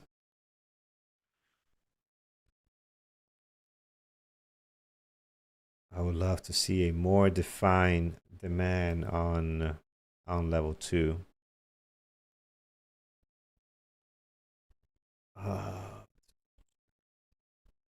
Besides those massive orders we have at 150, Peter, you mentioned SpaceX still there. Like these massive giant orders at 150 are still in SpaceX. So they're still there, sitting there they're waiting. Not alone though. SpaceX patiently. has got a bunch of orders that have popped up here on the radar. So we'll see though. But yeah, 150 definitely has. Look at all the volume sitting there, like 5.7 million shares. Is that right? 5. Yeah. It's a big volume sitting there. So. Oh, look at the rejection on Baidu. I kind of like that. It went up, buffed the VWAP, couldn't hold here, slamming back down. Might retest the low. This could be good if I can get some kind of pullback pattern on it. 5 minute, got another engulfing here, but I didn't spot this early enough to take a trade there. So you got a kind of an engulfing there as well on the way down. Baidu doesn't have a very deep order book. No, it does look bearish. Yeah, and the spread, actually, I'm surprised with the spread. I thought it would have been worse. The spread is actually only 11 cents. The worst I've seen so far. Stop will have to be 60 cents up. So you're looking at 96, 64-ish, 65. For a drop of 94.35. So the math is mathing. It's just, is this going to be the rejection that we like here? It's on short sale restrictions, so just I'll have to sit on the. I like it, guys. So I'm gonna go short Baidu. Ah, what a bad fill. That was not nice. That's okay. That was something. It was like that was. It might seem like nothing, but that was like 20 cents. You know Yeah. that's not cool. All Not right, cool. not cool, man. So, which is probably the spread if it opened up by the time I hit the button here. All right, so we're short on Baidu. I'm trying to get down to 94.35 or stop 96.65. It's just like around this area here. You don't want to be going above that. So, see, now that puts me at almost 80 cents from where I wanted only 60 cents under on the stop. So, not ideal, but we can work with it. We can work with it. So, and then what else we have, friends? So we have SpaceX. Okay, so glad didn't go long. I felt it was not Market Atlas was not giving me the warm and fuzzy on SpaceX to go long here. So I'm glad I didn't. So we had a nice pattern. I think Andrew traded it perfectly. He got in here, took advantage of the quick push up, and he's probably gonna be out of it now. But yeah, here I'm glad I didn't go long because it just didn't have that conviction that it was going to drop lower. All right, let's see if Biden's going to retest the low here, 94.35. We would love to see if we can test that there. Today's such an amazing day for trading. Yes, every day is amazing for trading. Just every day is not amazing to me with the profitability, right? And green trades. So, but yeah, I agree. Today's okay so far. Peter, you had a great trade on short on SpaceX. That's good. And I'm tempted to go short SpaceX again as it's dropped below VWAP. We're still seeing downside order pressure. Look at it looks sort of good here. I don't like the risk to reward. If I can get a little bit of a pullback. All right, here it is. Now we're starting to drop. Let's go Baidu. I'm going to try to hold to 94.35. That's my plan, at least. Lower price stocks, so you just got to be a little bit patient with it. But I love this. Couldn't stay above the VWAP. Love this drop. It's not the perfect VWAP breakdown, but we did get somewhat of a pullback. On the way back down, we went short. So usual, very close to our usual pattern that we do on the VWAP breakdown or breakup. So here's what I get itchy. Right here. We're $1 in, and so my fingers start getting twitchy. But I want to try to be patient. 94.35. You already know. I should have. I contemplated following you on that trade, Carlos, because it did look good. I like the Baidu stop above VWAP. But I didn't jump in on it. It looks like you're gonna get the move. We'll see. It's got a level we'll see what here. it does here. Yeah, 95. 50. Right. It's a lot of orders here. Average. If I want to get in front of this or not. So here's a big break if we can get it. 95. We're in $1 on this, which is right over 1 hour and a half. Don't like that pullback. Let's see. Oh, it's trading pretty nuts right now. Look at all these. Wow, look at Apple's got all these wiki candles right at the VWAP here. That's unusual for the open period. Apple. See how long it takes to load? I don't know why it's doing that. Yeah, Apple's not. Look at all these spinning top dojis right at the VWAP. That's a little weird. Did a head fake longer, and now it's dropping lower. That's Apple's just being a silly. It's being mean. All right, so SpaceX come back up to VWAP. So I'm glad I didn't chase that. Let's see what it does. Andrew's contemplating getting back in for a long. I'm still thinking short until it breaks higher than VWAP, and it might. Yeah. But the one challenge I see that there's no near the price action, there's not a defined level 2 on it at the moment. It's like it can go either way. So you're missing that indicator to be explosive on it. And that's actually what saved me some money because I would have been long on SpaceX at the wrong time. Right. Yeah. All right, here it is, 95 again. We're trying to battle. This is a big orders on 95. Let's see if we can break through them again. So here we go. We're trying one more time. If we don't break here, I will take 20% off. I think it's just, if we don't break this, it's going to bounce back to VWAP. So we got to break down from here. So let's see if it does it. Again, trying to break that 95. Orders there. Nice a chance. Give it to Carlos. Come on. Gonna do it, looks like. Okay, we're ready.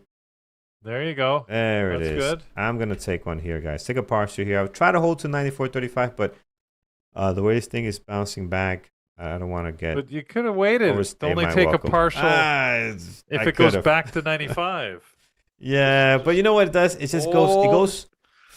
I know, but it goes so fast up to 95 that I'll be taking a partial like that 95.40, and it's like, you know, it's yeah, it's a tough one. Could have used a range order.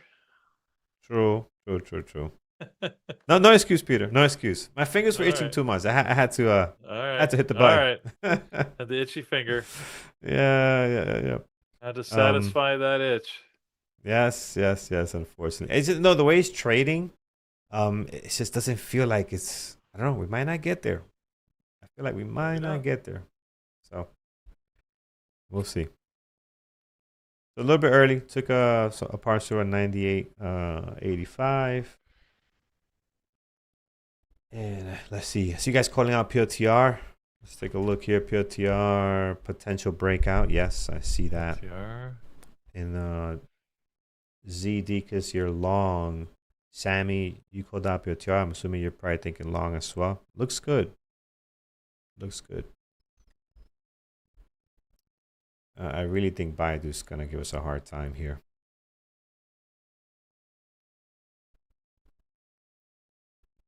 We are down 8%. Maybe that's all we're going to get to the downside. We're pretty close to our low of the day, which is the lower than the low of the pre-market, and that's where it started bouncing back from.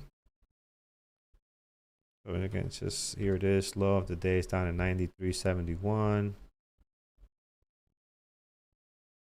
Oh, Apple, you're so mean. What is it doing? Oh, it's just back at the low of day, yeah. But after doing all that uncertainty, again, looking like it was going to spike higher, and then it just dropped to the low of day. Like it's a mean stock. That's that's tough stuff. Yeah. All right, friends. Hopefully, you guys are doing well. Is Andrew still in SpaceX? I don't think so. I think he's out of it. No, he's out. He was looking for a long at the VWAP here. I don't think he hasn't got in yet. So he's just watching to see what it's going to do. I'm looking at SpaceX for a potential short here at VWAP. So Andrew and I are looking at it in opposite directions, which is usually not good for me because the master is usually right. The master knows best. But I'm not in it. I'm just watching it because, like we were talking about, it doesn't have good certainty on the level 2, which is why Andrew and I are both looking in opposite directions because it's just a little unclear. I think there's a good shot of SpaceX moving down to 136, but that's if it's got to drop. It's got to drop and really show some weakness here. But it's who knows. Zoom in here a little bit more. Yeah, 140. I see orders. I don't know. Yeah. I still think it's a short rather than a long, but it's just not certain enough for me to put money behind it.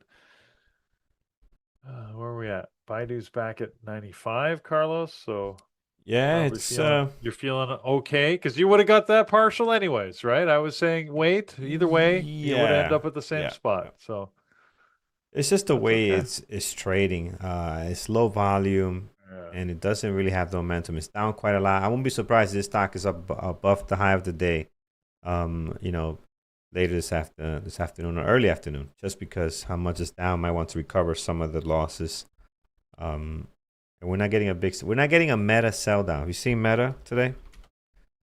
Meta, on the other hand, is there it goes. Just so slow on the loading, selling down pretty aggressive here. So. After the bell. So nice drop, continuing. Trying to find a support here at 547 now. But really struggling today. All right, let's see if we can make a new low here, or are we going to start doing some kind of double bottom. 94.35 is the next level I have. Then followed by 93.71 after that. Meta is really weak today. Yeah, Meta is actually not having fun. SanDisk as well. SanDisk is down 7%, guys. Look at that, breaking a new low. Oh man, SanDisk was good today for a short. So that was nice. We had Baba on the list, also dropping in the last couple of minutes. It's a lot of weakness. MRVL, same thing. Tesla, on the other hand, holding the line. SpaceX. I don't know what to think on SpaceX. Just back and forth, back and forth. Does look weaker though, because every time above the VWAP can get higher. It just seems like it wants. Let's see what it does if it breaks here. It seems like it wants to get lower. SpaceX, Peter. So I know you're watching this one closely. To go short. Yeah. Discord called out Intel. Yeah, I forgot to bring my Discord up here. INTC. Oh man, that's a beautiful short. Oh, this Discord for the win, huh? That is nice. Great stuff. Great stuff. Okay. NVIDIA's All right, dropping Baidu.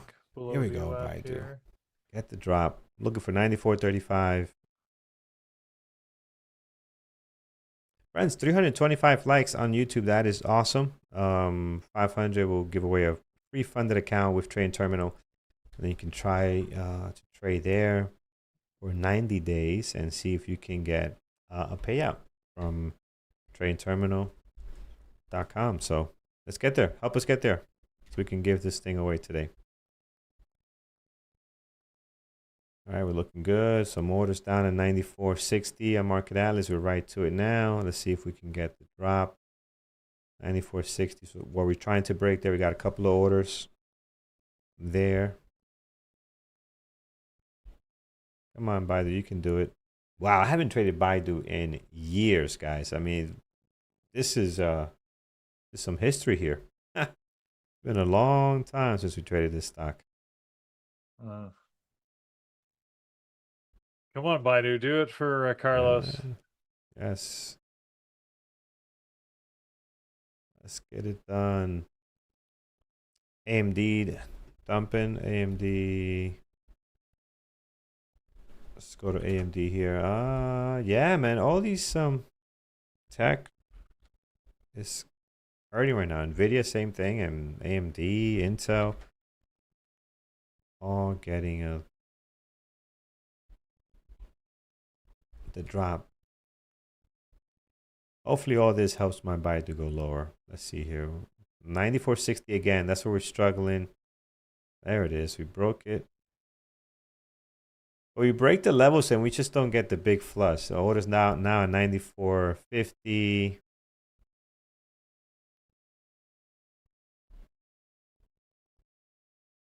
The struggle to get lower. All right, we're gonna hold. Come on, baby. Baidu, the weakness is real, down 9% now. 94.35 is the next level I have, followed by 93.71, which is the low of the day.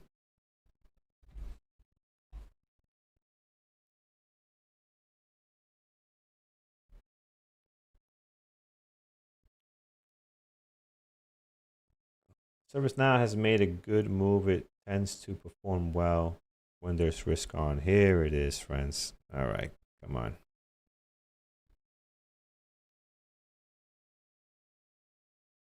Are we gonna continue or not?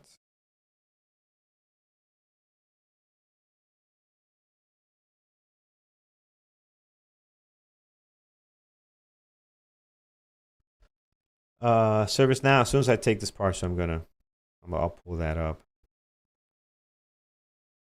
See if it's gonna drop lower.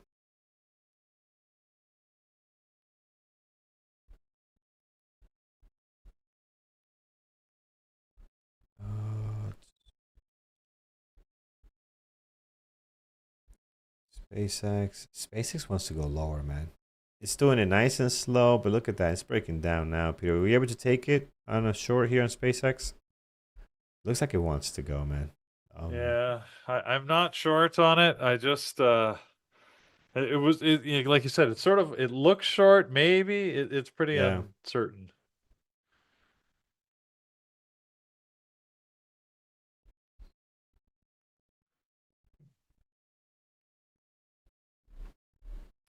All right, Baidu bouncing right off 94.35.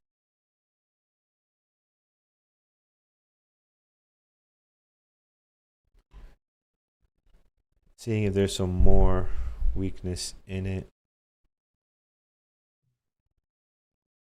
Oh, but this could be a point where we start heading higher, actually, because that's where we opened up and Nah, I it's higher. think it still looks good. What happened? Well, what's the I don't comment? know. It sounds like you was reading a comment. Oh, are you saying on Baidu? Yeah, I just think Baidu's, yeah. it still looks good to go Lower. go lower. Hoping that's the case. Oh, more orders, 94.50. All right, so we got some orders popping in here.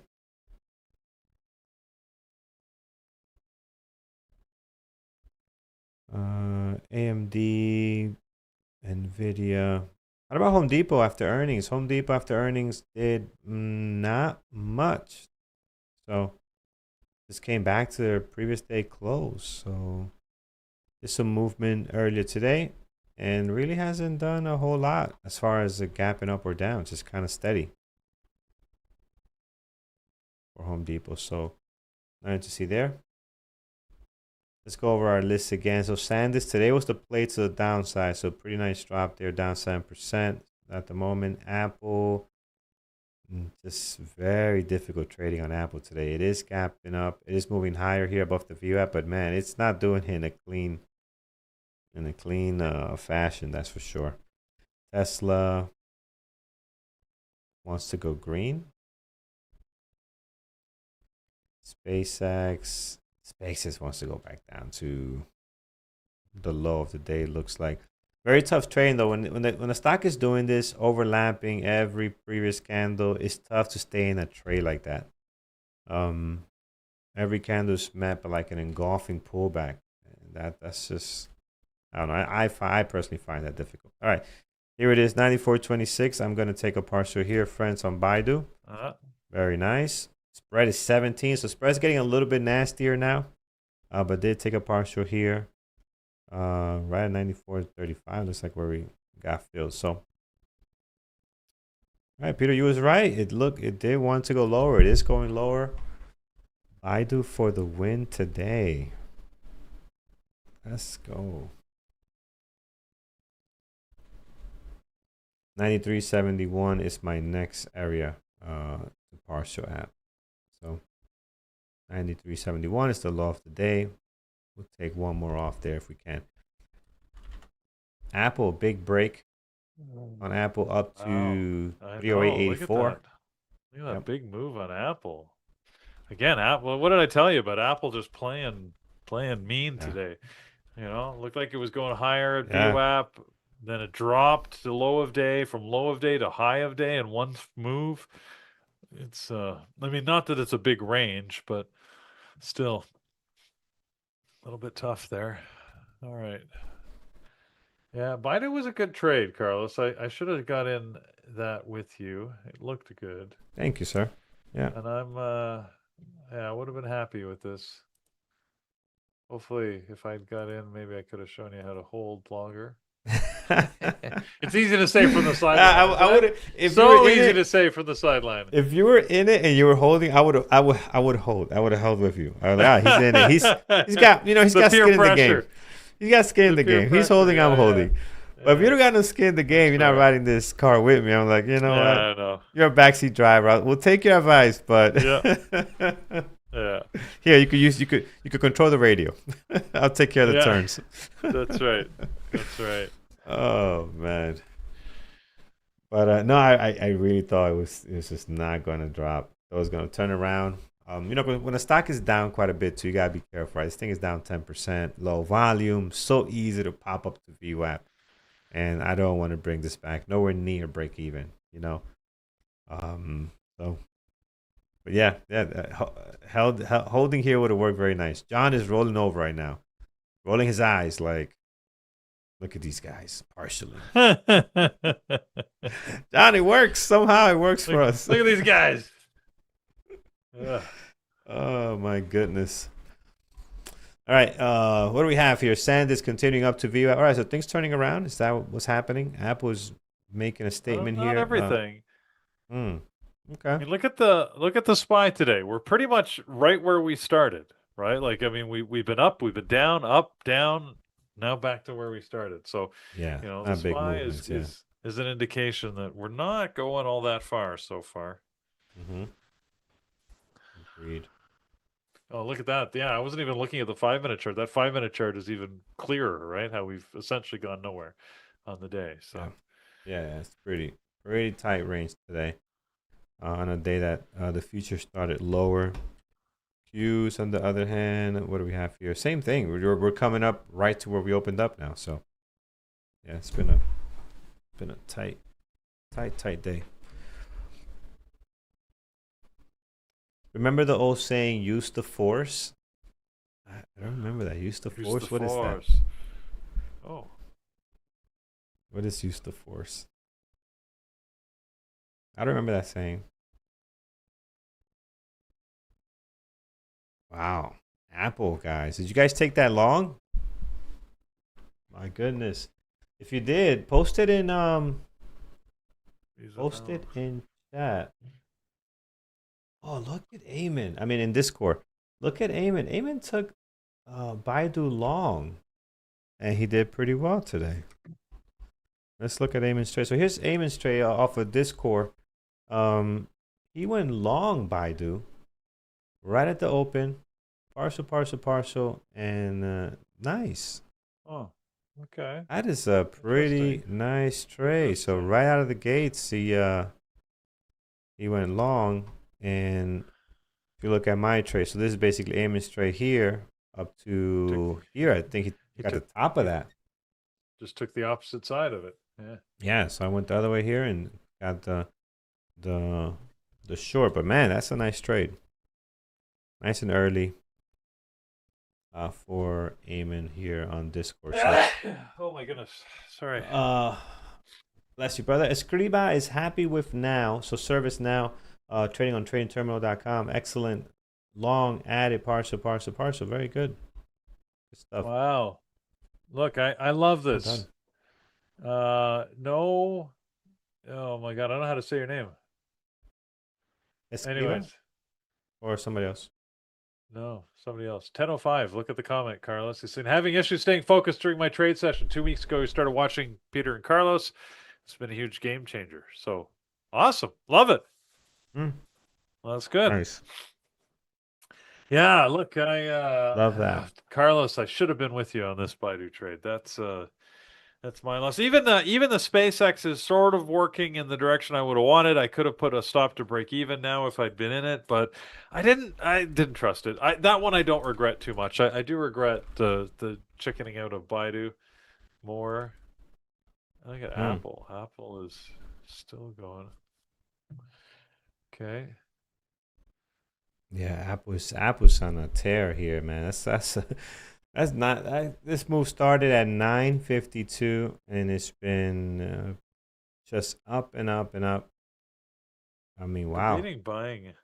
I maybe need to buy another curved monitor. Curve, huh?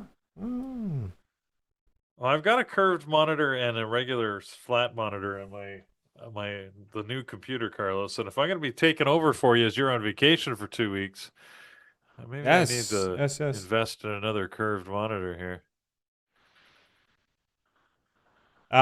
But is that going to replace other monitors, or are you going to just? Well, I'll take out just the 27-inch flat one that I've got here, and I'll put in the curved, because the curved one that I've got, it's got such high resolution, you can just get a lot more on the screen. Yeah. So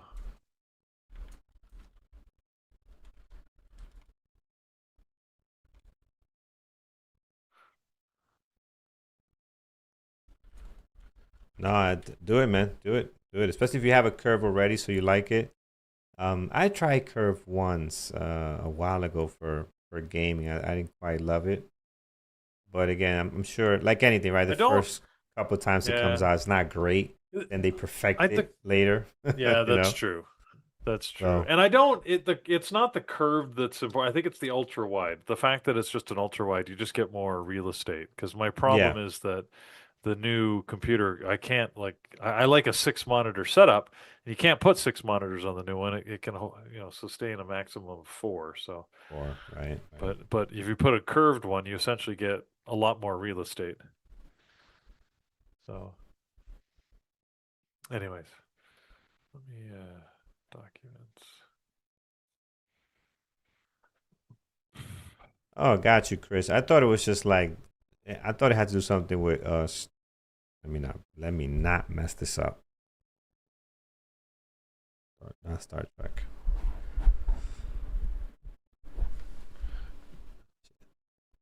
Might have to Google this. Mm-hmm.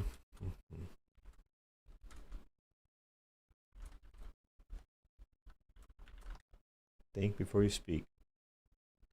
Use your words carefully when you're talking about Star Wars. I thought it was May the Force be with you.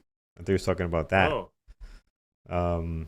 But there's a different force that you're mentioning. So yeah, I almost said Star Trek, and I'm like, if I get this wrong. Oh, don't do that. If I get this wrong, I am going to have problems. I'm still shaken from that earlier conversation, Carlos. I can't go back there yet. I still need time. Oh man. I need time. Yep. I agree. Yeah. Netflix, another one. I fumbled that conversation. We're not gonna get too much into it, but you guys know already. Yeah, Netflix, another one's good move. From 935, very very nice breakout, continues higher. What did Nike end up doing, by the way? I know we're watching Nike. Not much. Did end up pull it up here? Got it here on the screen. Not much at all. It's just choppy. Pretty quiet. Pretty quiet. So Baba was another great short too, and a few times poked his head above the VWAP, couldn't stick it, and there it is, dropped here. This could have been us. That's actually a very nice short. This pullback here, that's usually our entry. Same thing we did with Baidu. That's usually where we get in. And you can see the nice drop. And you also have, in addition to that, you can also tag along an engulfing pattern. Right, nice engulfing here. So there's a couple of stuff happening there that could allow you to get in on this short. I wouldn't count the double top so early on, but hey, it kind of got a double top here too. So it's a lot happening there that could have worked out. So all right, I'm holding here for 93.71, but I think Baidu might be tapering off the sell-off here. It's just kind of like getting sideways, flattening out a little bit. So let's have a plan. If it comes back, let's say above, I don't know, 94.66, 75 maybe, I'm bailing out. We got a pretty decent move, but I should take some off down here just to lock in some more, just in case this is the end of this move. So I might do that. The goal is 500 likes, and there are 1,000 of us watching. Give us a thumbs up. Yes, if you're not a robot, if you're not a bot, give us a thumbs up. Earlier today in the show, if you guys missed it, I was talking to Peter. We were talking about robots and what they're able to do, and we had this this video China does not recorded hold all the from cards. We've done analysis. video recorded from Bloomberg. The audio always comes on. Video recorded from Bloomberg of this robot. The minute I saw it, as I go back and start recording, that's like we show Peter later. Look at that, nice. Yeah, I want to know what the heck is he holding in his hand when he opens the door. No, I think it's his fingers. I thought it was he's holding something, but it's actually. Is it? His his hands are like they're pretty big. Where's the door opening? Did we pass it? Yeah. It was earlier.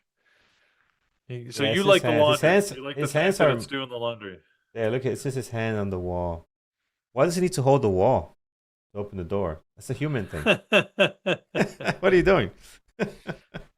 Look, can you not just balance yourself without holding the wall? Like, come on now. Oh man. But yeah, that's the future, man. That is the future. I don't know. Get the robot to What collect is all he your dirty doing here? clothes and then wash it. Is he like thinking about nature and how green it is? Like what are you doing here?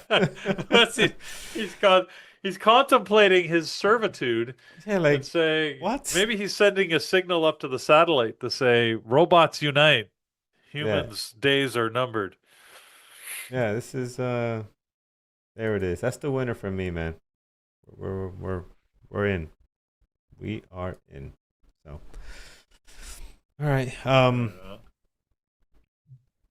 We'll see. Okay, here it is. Baidu wants to go. Oh, that's good. We're getting some movement, some good volume in this candle here. Let's see if that's going to amount to anything. More orders at 94. We might be getting a drop. So if you're in this, get ready. We might take a partial down at 93.71 if we can get there. More orders at 94. And can we break them? Can we break them? We got more orders there. It's good. It's a good sign. Getting this type of volume here and dropping down like that right back to the level of support could help us get lower. Oppressed with washing machines, washing human drawers. Oh, oppressed. I don't know, man. I think it's a good thing. Robots. Oh, El Patron, man. Your partner must not be on this stream. I'm not even gonna read that comment. I could get in trouble just by association. Wait a second. Where's this comment? Now I gotta see it. I'm not reading it. I'll show it to you. Okay. Yeah. I could get in trouble just by mentioning these words. I could get in trouble by association. No way, man. You're out of your mind. I'm not. You're not falling for that one, eh? No, not doing that. No way. All right, just joined. Which stock is in the chart? So we're looking at Baidu right now. BIDU.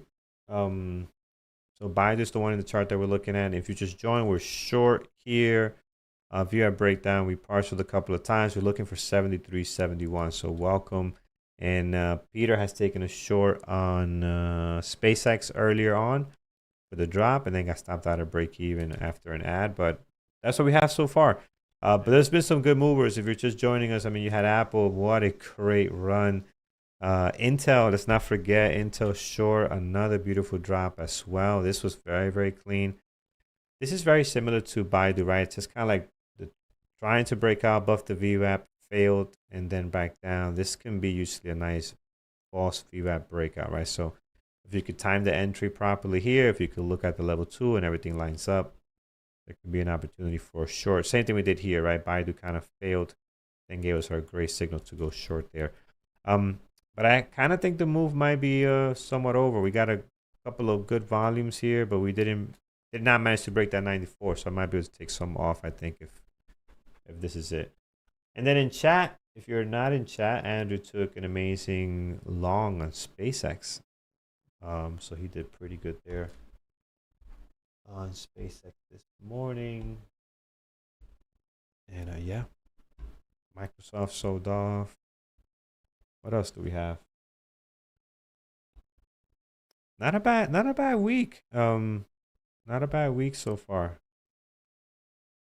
Peter, did you end up trading? I know yesterday, I think you did not trade with me, but did you end up trading after? First day back from vacation? No, I didn't. Well, I took a trade into the close. I took my 1 to 10. Actually, ended up being a 1 to 5 reversal. Okay. Didn't actually work out. I lost a couple of bucks on it. So, yeah, basically a lot of nothing yesterday. Gotcha. So, Meta, AA. You want an opinion on Meta? Meta doesn't typically move well midday, so we're already an hour. Well, not quite an hour into the trading, and I think the fun's over on Meta. It looks like it's pretty dead. I wouldn't trust it. Yeah. Personally.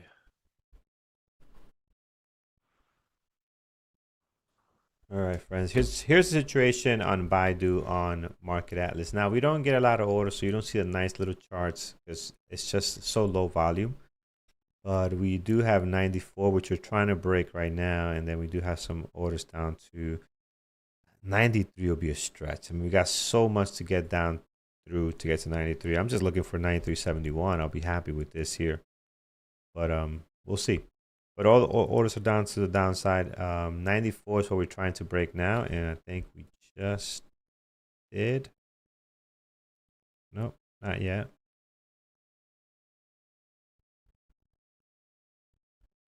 So we're trying to see where are my bubbles. It's a little weird. Oh, doesn't come with a cable.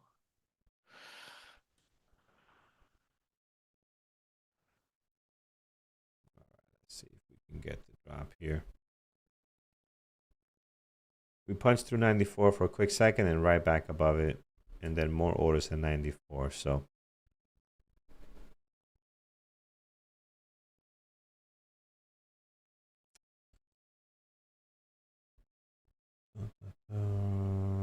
yeah, I think we're 94 is holding the line. I'm gonna take some more off because I just think that this could be it. So 94 is actually holding. So we'll partial here. We'll take a. We're happy with this 94. Not bad, not bad. We couldn't get lower, and I think at some point this thing is gonna turn around.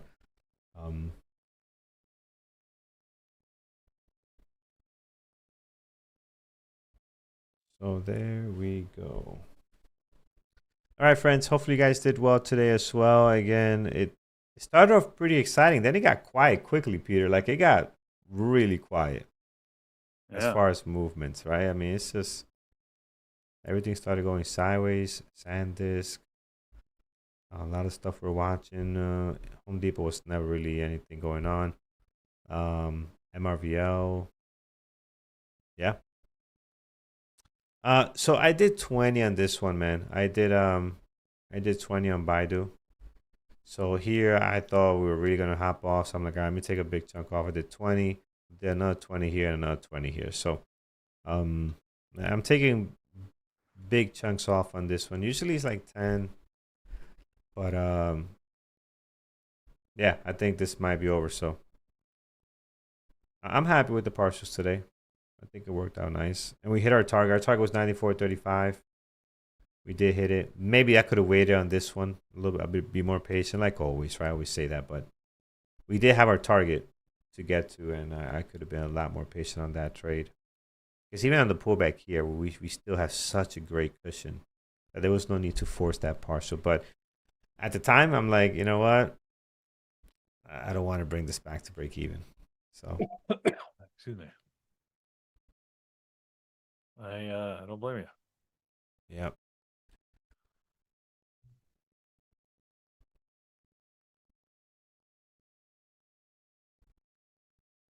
All right, so the plan here is, well, I still have some left. The plan here is 94.63. I'll probably just take the rest off if we go back up. I don't want to hold through a big pullback. And this thing is moving so slow that I think this is probably the best move you're going to have, at least for the morning session. If it does reverse and it goes to the VWAP, you can have another great move to the upside. But I don't want to hold through a pullback and wait another hour for it to come down. I don't want to do that. So 94.60 is where we will call it a day on Baidu. Color space coverage. All right, let's see. Do we get to 500 likes? Love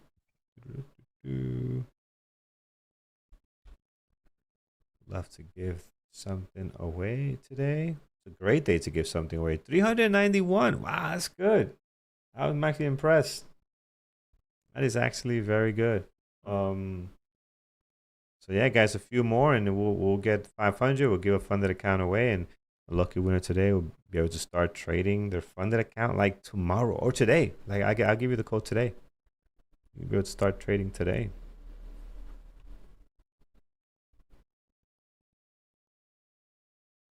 But the smart thing to do is just don't go in there guns blazing. Get your affairs in orders first, and then go in there with a plan. What are you gonna do? Manage risk, trade small, all the stuff that you have to do to become a successful trader. Starts with the funded account. Doesn't start after. Wow.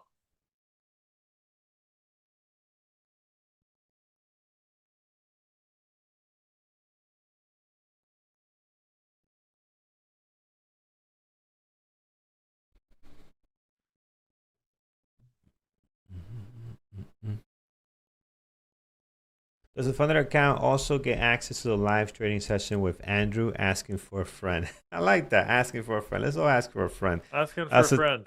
So tell your friend that it does not, right? So Trade Terminal is a standalone product. Live trading with Andrew is with Bearable Traders, right? So if you want to get some kind of package, you can look at bearabletraders.com and you can see some of the packages do provide you with a funded account with Bootcamp, right? You could do that.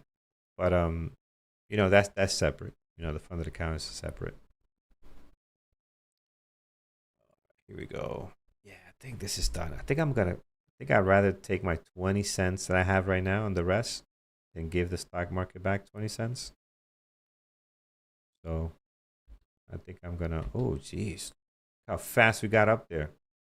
So I'm out of it. I think this thing, I was trying to get out 94.40.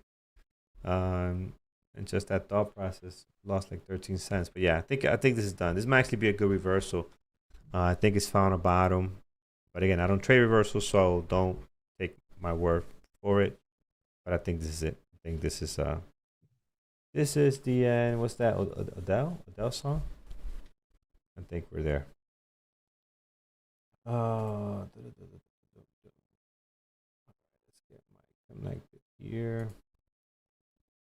I gotta save this. Wow. All right, friends. Not bad, not bad. Oh, on Baidu, that was awesome.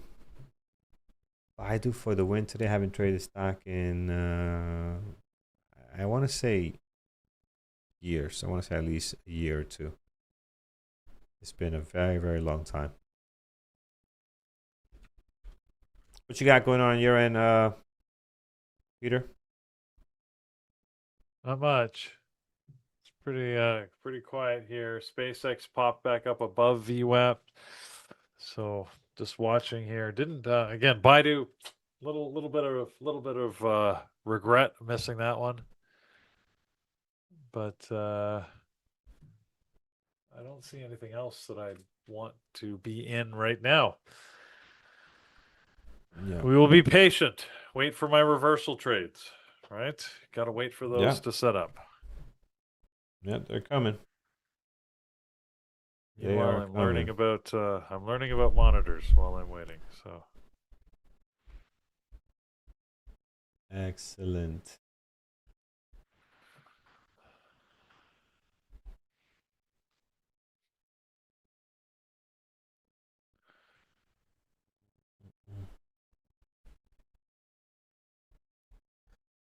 All right. What do we have here?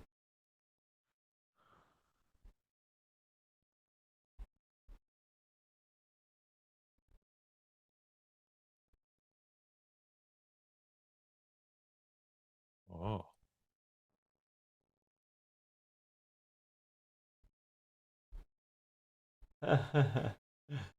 Did Michael Berry?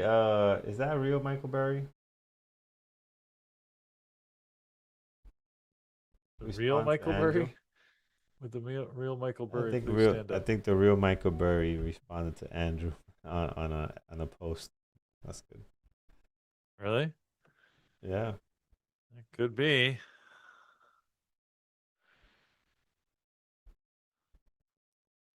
Whoa. Monitors are all over the place.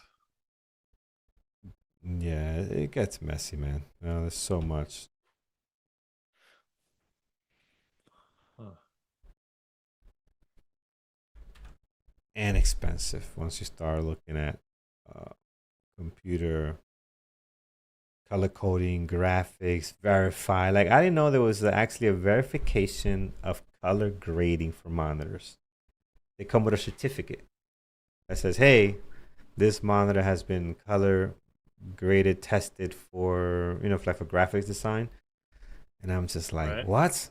I didn't need that, but we got it. Whatever." But and then I sent it back. I didn't like it. It was one of these monitors that was great, but I did not love it at all. And it was too expensive not to be satisfied with it, so I sent it back. But it came with a whole certificate. Like, I didn't know that was a thing. So, all right, friends, let's take a look. I think we have orders. I see John. Michael Berry does cameo at this point. Yeah, I won't be surprised, John. Let me see orders. John, yes, we do.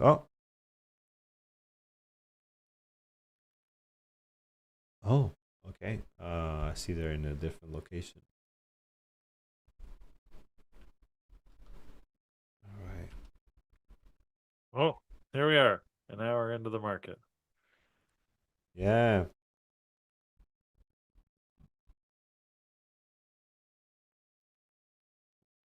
Let's head over to variabletraders.com. What time does Andrew does his daily recap usually? He does it pretty close to when he's done trading after 11 a.m. And it gets posted fairly quickly, but I don't have an exact time. But he does them every day.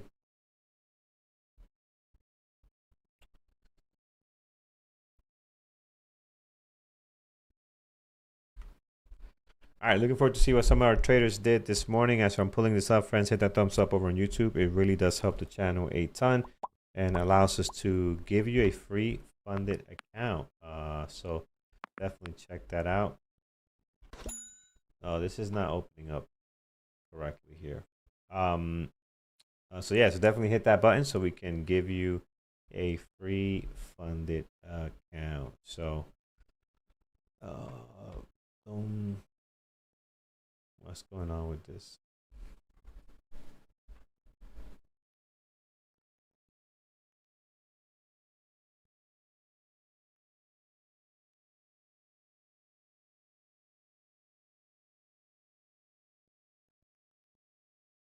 Okay, I got it. We got it, friends. All is under control. All under control? I thought it was, but hold on. Wait a second. Maybe not under control. Houston, we're getting close to giving away a free funded account. Couple more likes. Let's do it. Make it happen. Get in there, guys. Get in there. Make it happen. Let's do it. Okay. I think we have it. Here it is, guys. Here is some of the trades from our moderators and members of the community. Let's start with Andrew, of course. He is long on this engulfing pattern on the 5 minute on SpaceX. Got in a little bit, realized, okay, we're going. Added some more, then partially into strap. I think he had a few more partials up here before it started turning around. So good stuff there on SpaceX. Here is John. There's no partial, only target. Yes, here's John with Tesla. As you can see here, max allowable loss. Okay, so this is a stop loss. Went in and partial. Oof. No, excuse me, not partial. All out. Hey, man. Boom, boom. I get it. In and out. I can't do this. I'll be like, FOMO. But it's okay. Everybody does things differently. But yeah, good stuff, man. All right, John, excellent. And then we have Baidu. This is Eamon. I showed you guys this earlier from Discord. So Eamon went long here very early on, took the nice long move on Baidu, and did very well. So good stuff. Eamon, he's going to be on a little bit later to go over his trade with Kyle. Here is Meta with Amit. Amit going short and parceling into weakness there. Added again. And then I guess took some risk off, realized, hey, this is not going my direction. Got to break even. but he made his money here already. So pretty good stuff there. Wish he would have been able to survive this pullback. This is where ads can be a little bit tough, right? Because they bring your average down, and you just got to be careful. Sometimes just add enough that your break even is a little bit higher. Again, not saying that's what he did, but this is where ads can be a little bit tougher. All right, so here's J2H on trading. If I take a name, AMD. So, oh, look at this false VWAP breakout. Right, back down below the VWAP, went short, and then parceling as things get weaker for J2H. So good stuff there. And here's Lou Reed, I believe is the name, trading on Thinkorswim here. Apple went long, and then man, Apple had this beautiful run. This was later in the day, I believe. I think he might be in a different time zone. I think so, right? Because it's not different. But anyway, long, and then got the nice move up to 309. This was like what, a couple of minutes ago. So great trade there on the Apple. Here is Chip short on Tesla. Short? No, this is long. Took some off. I can't tell what this is. I can't tell. This could be short and partial, and then all out, and then long. I'm gonna go with that. I'm gonna separate this. I think this is just short here, partial. Realize, hey, things are going the other way. Let's get out of this. Got out. Went long for the break of the VWAP. This is trade number 2 now, and look at that beautiful move higher on Tesla. I believe he got out here. Maybe he shorted again, got stopped out.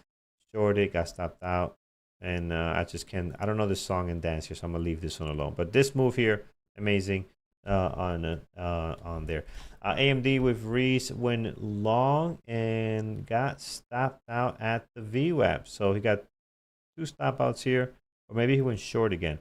I can't tell really what's happening, but it looks like he went long and got stopped out. But if they got long and got stopped out, it just kind of shows you guys, not always you're going to win, but you must stop out. I mean, this is what saves accounts. It really does. I'm telling you. If you don't know how to stop out properly, if you don't know how to be a great risk manager, you're not going to survive in this business. You got to stop out. It's part of winning, this game. If you decide you want to hold and back hold, you're sitting down here now at 45 saying, what the heck, right? And it might not come back and by the time that you can survive the pullback. So very important to stop out of the trade. And you can always get back in if your setup shows up again. So there it is. All right, some great trades. Thank you, John, for putting those together. And as John says, no partials. No partials. No partials.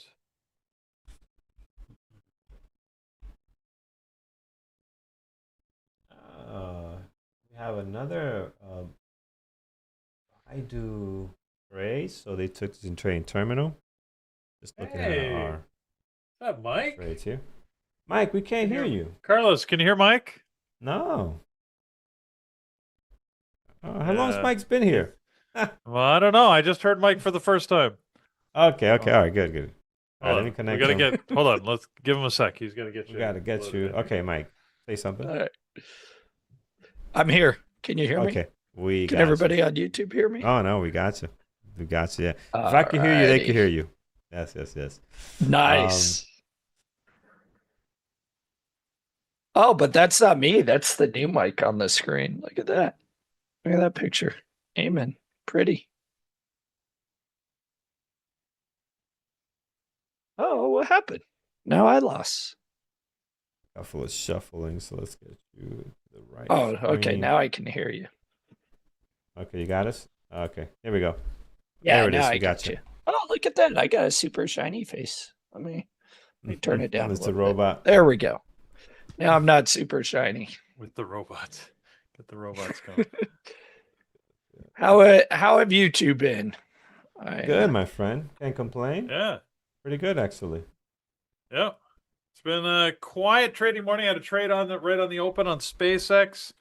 Got stopped out, but that's okay. I'm okay with that. And now we're just waiting for the next opportunity. I'm waiting for some reversals, I think. I think that's my next chance.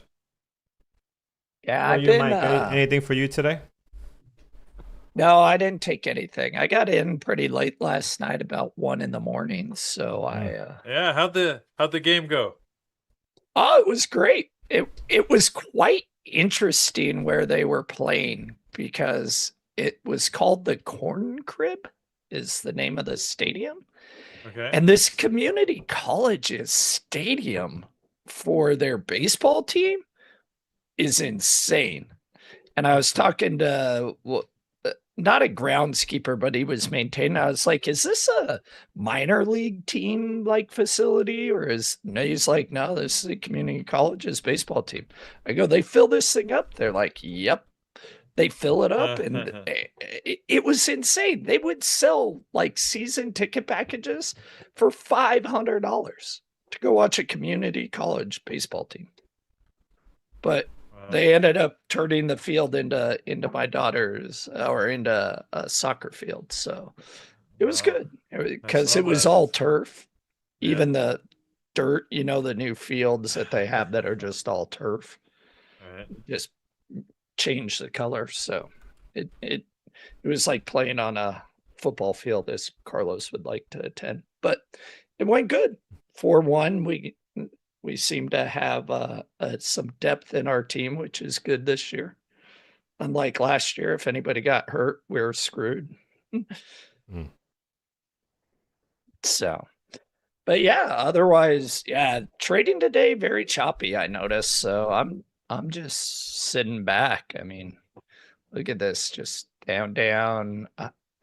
I don't know if I trust the break up or the breakdown, or do I just short the highs and buy the lows? It's kind of what I'm thinking. But we will see. We'll see how the day progresses. Maybe I'll get something by the afternoon. I feel rested now. I slept in longer than I normally would. So that's good. But it's been an eventful weekend. Oh, Nike finally decided to move. Oh, look at that. Have either of you ever done a murder mystery? I have. Like a group of. No, I heard of them, but I have friends that done it, but I haven't personally. Yeah, I've done a couple of different ones. Yeah, so Friday, after I got off of the mic with everybody, my wife's like, oh, hey, Rebecca forgot to invite us to her birthday party. It's a 1920s murder mystery tonight. I'm like, okay. And I said, well, you better go get us some costumes then, because I definitely don't have anything that looks like 1920s. But yeah, so we went down and there's like a group of 30, 35 of us that did this thing over the course of like 3 hours. It was an absolute blast. Like everybody gets into character. You read your script. Like I didn't know what to expect, but it was fun. So unfortunately, I wasn't the murderer. I wish I was. I would have had fun if I was the murderer. That sounds awesome, man. We had a good time. Yeah, but it's super fun. And then the following day, which was Saturday, I felt like I was living in a dorm again, because there was a going away and we literally took over the 21st floor and played bocce ball in the hallways, badminton in the hallways, all kinds of karaoke in the hallway with food and drinks. And oh man, it was, me and my wife were like, man, did we like go to the past inside of college days again?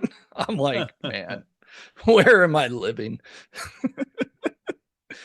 And then Saturday we took off to go watch, or Sunday took off to go watch our daughter play Sunday and Monday. So back-to-back games.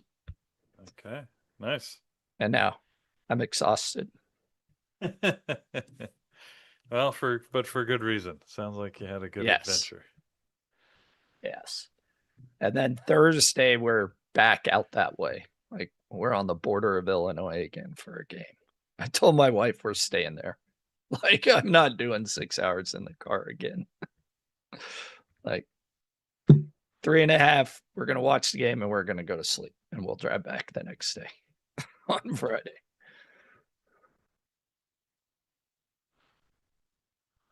Awesome, man. Sweet, sweet. Wow, I Carlos, that Baidu look at spiked up. Yeah, it did, man. Hit 95. Look at the drop though, right back down now. So it's Hmm. it's interesting. so.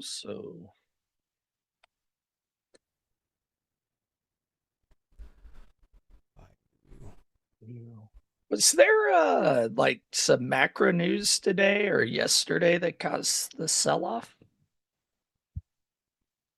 No, not really. I mean, there's general economic concern over the state of things out there in the strait, Middle but East. other than that, Oh. no, not really. Not that I saw. I mean, I think this is just the market trying to figure it out, right? It went up yesterday, so it's going to go down today.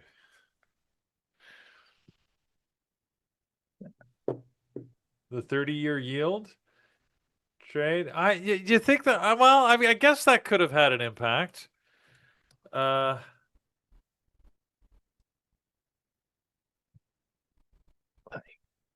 Like we've been on a downtrend since 6:30 on Monday. Like straight down.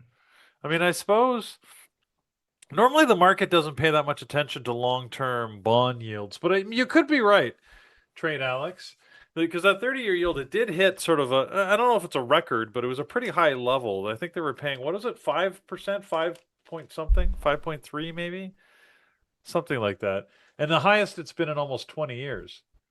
So that could get the market nervous a little bit, I suppose, but. It's certainly not a positive statement towards international funding beliefs in the state of the U.S. economy, right? When you have to increase yields on the bonds, it basically means they're harder to sell. So,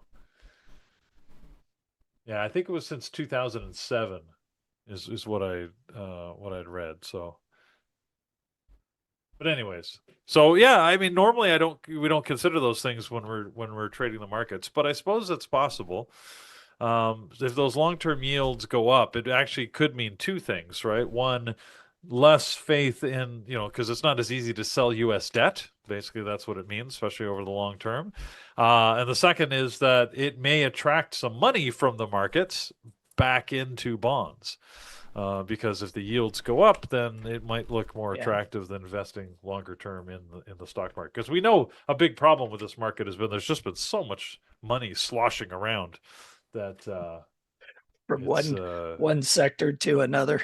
yeah, it just doesn't know where to go, so it keeps bouncing around, forcing things higher. So it might be a good thing overall. But anyways, yeah, I suppose that could be.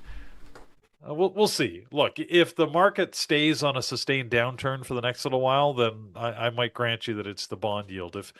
Being that we're just in a, in a 1 day, a 1 day move down, it's a little too early to say that overall people are concerned about it. And most of this drop happened pre-market too, right? So the big money, I'm not seeing a huge push down since the open. In fact, Apple's up even since the open. So Microsoft is pretty flat, things like that. So, those are usually indicators of, where institutional investment, at least in tech, is thinking. So, yeah. And as people point out, guys, we're almost there. Just a few more likes. Let's do it. Let's give something away. We want to give you some free stuff.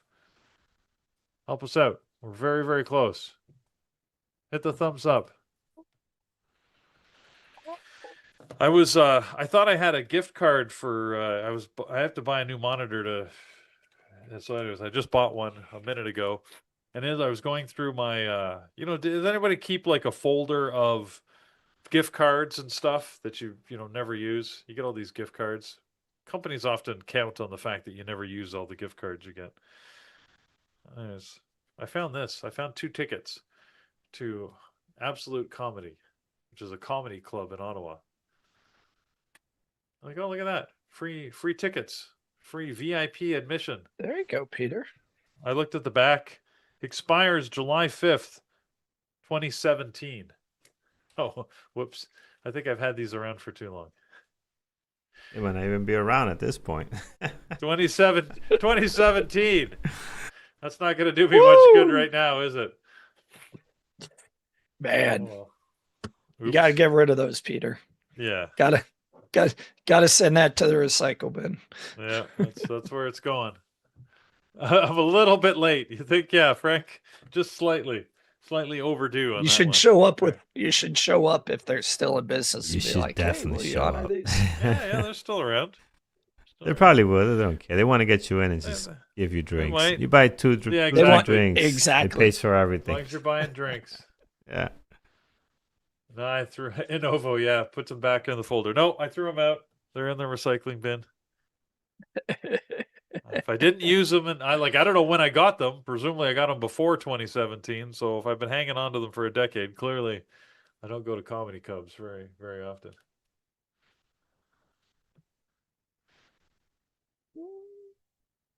Oh, I have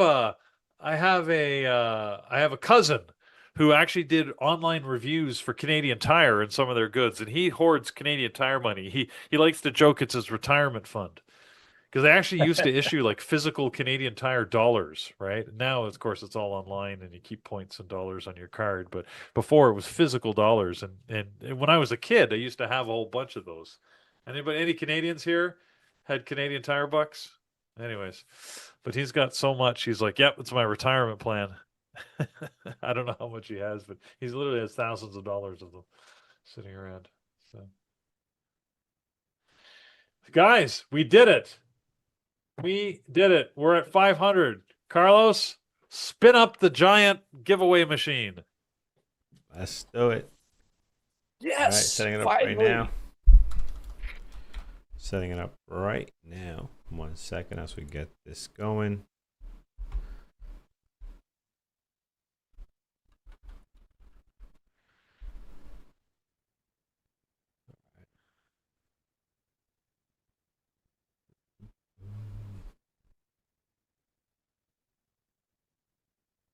Look at Baidu. I like man. how people are suggesting hashtags. Yeah. Robot wise. I don't think we'll go with that one. Oh. Nice one, but no.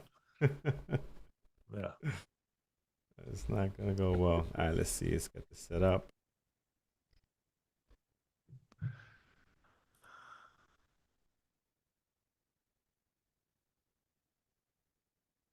Carlos, what are you going to well, let us know when you've picked a hashtag. Yep, I'll let you know. I'm logging in and getting the site up and running. Since I didn't have it handy, I didn't think you guys were gonna make it. Did not think you guys were gonna pull through, but you did. These guys are awesome. Ask them for a favor, they step up. So now we're gonna make it happen.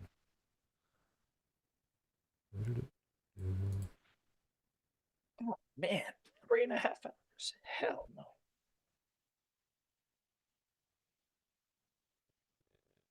One second, friends.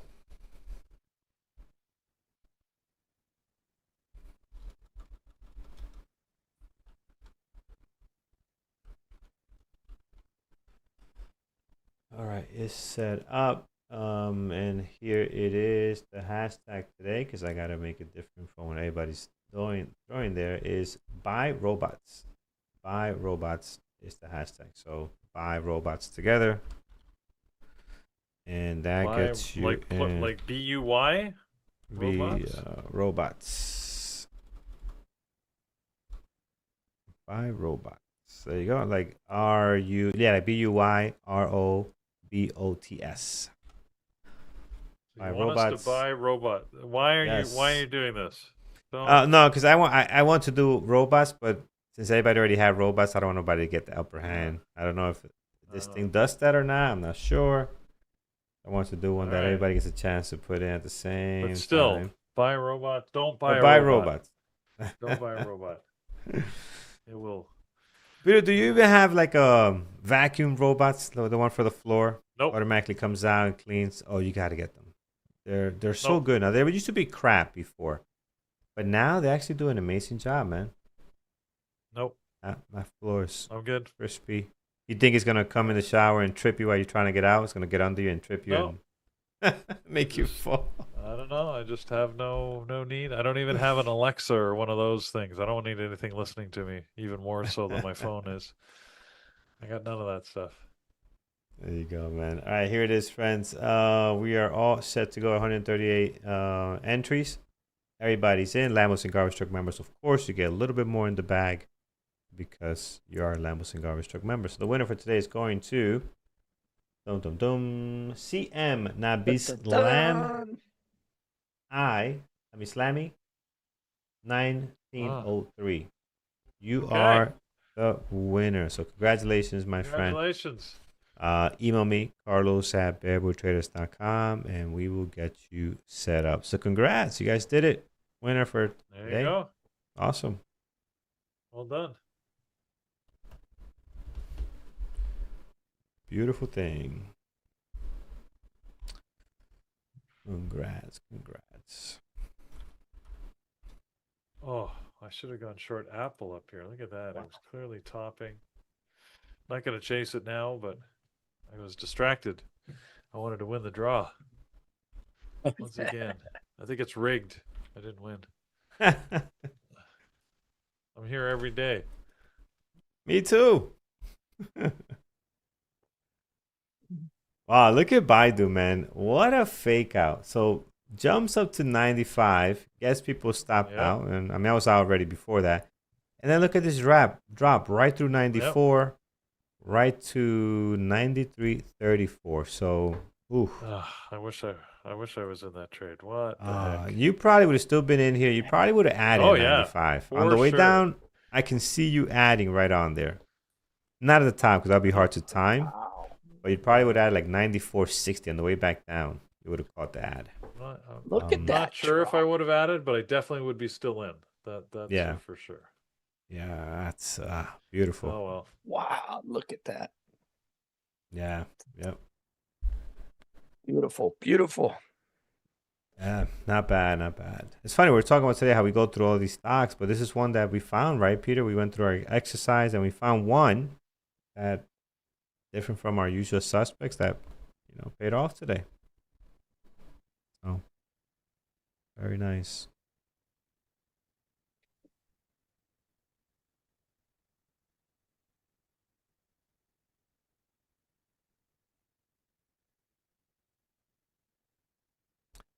Sonny, we gave you a funded account. You didn't claim it, so you won the funded account a few weeks ago back, but didn't claim it. Can I claim it now? I have the code for it. Absolutely. Plug in that code there, and you should be able to still claim it. If you have any issues, let me know. But we have your code registers for you there, so you should be able to do it with no problem.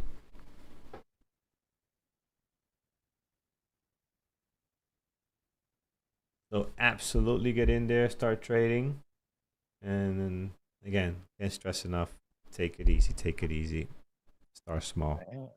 Darn you, Baidu. Yeah, that's a big drop, man. That's nice. Good move. Good read, Carlos. Why didn't I trust you? Thank you. I didn't trust you. It wasn't you I didn't trust. I was too wimpy. All right. All good. Well, all good. I keep waiting. Midday here is coming. Usually this is when I get some good reversal opportunities. We'll see if today yields value. In fact, where's my disappearing clock has disappeared. Live it up to its name. Antonello says, "Can I claim the funded account without having won the funded account?" No. You'd like to say yes to everything, but this one I unfortunately cannot say yes to. But usually we say yes to everything. Other questions you ask, yeah, why not? Yes. But this would be a pass. I mean, you could try. But you could try. Email me. Carlos knows who won. So yeah, you can email me. You can send. Maybe, hey, I won the funded account, and I'll give you a. Maybe you'll slip one by the goalie. Carlos won't be paying attention. He'll give you a code. And Yeah, you never know. No, I don't. Never Now know. you're gonna get flooded with emails. Hey, Carlos, where's my prize? I won. I won't respond. I'll make sure I And just you'd look be for like, one wait a name. second. Yeah. Oh man, wow. Baidu going lower, 193 now. Hmm. Beautiful.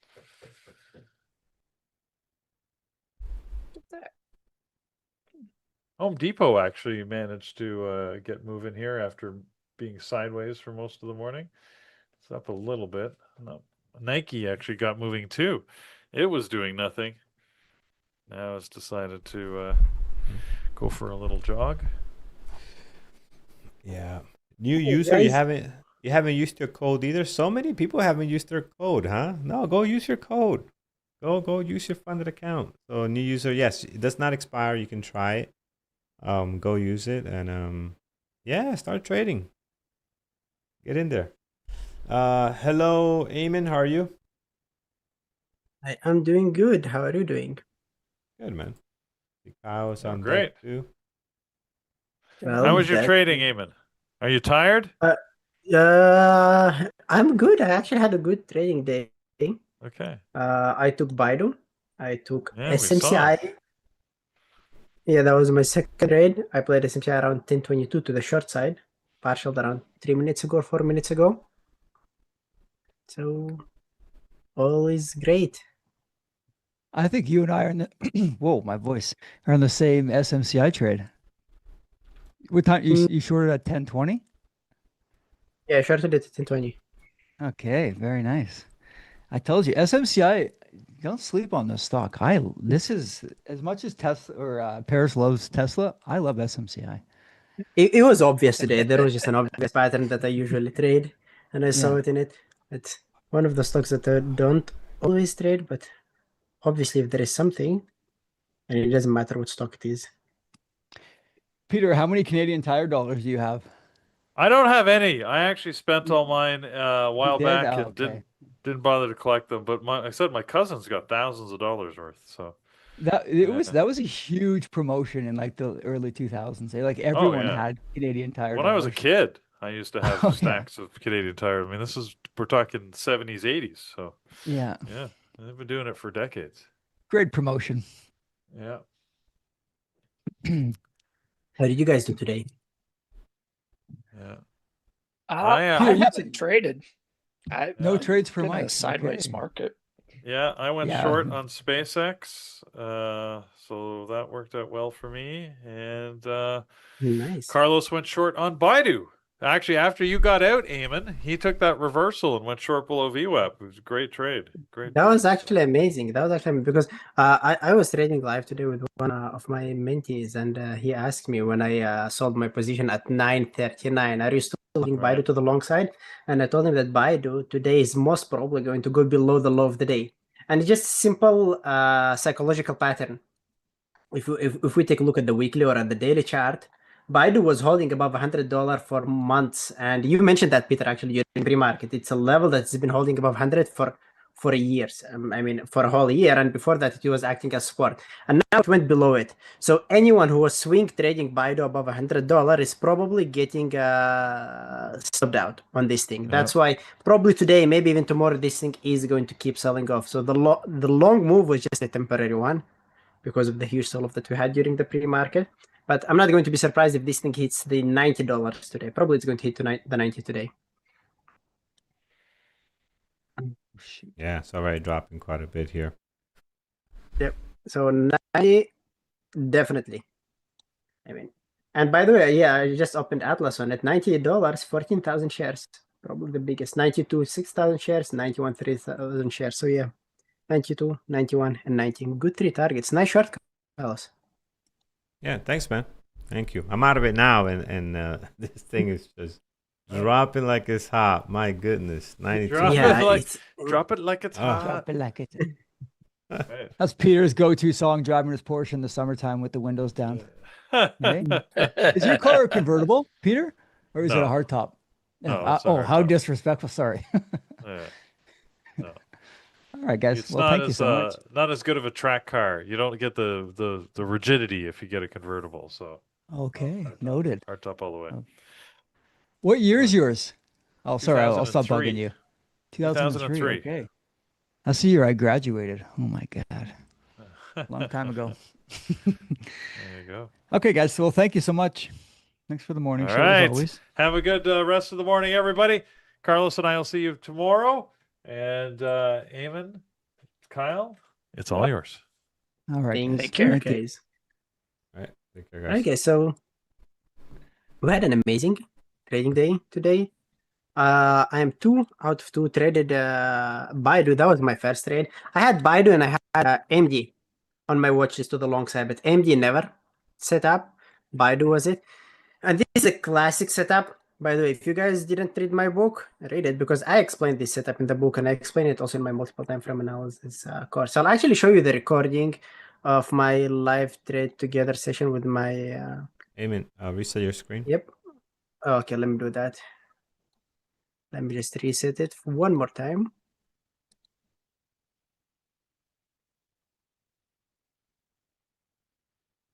Can you see my screen? Yep. Now? Okay, good. So yeah, this is basically my trading day, and I was even planning this trade during the pre-market on Baidu. If you take a look at this thing, we had more than 6 candlesticks sell off during the pre-market. Let me just fix my Epic Pen because I think that's going to be really helpful. There it is. So we had, let me fix this. All is good. There it is. So we had more than 6 hourly candlesticks sell off in a row.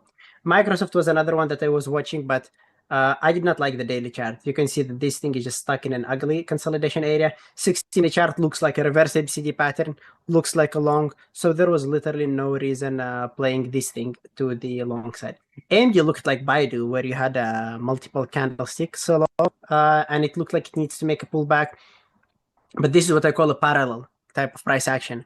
When you get an opening candlestick and the distance from the 9 steady, it doesn't get parabolic, it doesn't get overstretched from the 9 moving average, it just keeps holding between the open and the 9, open and the 9, open and the 9, you keep having the exact same distance.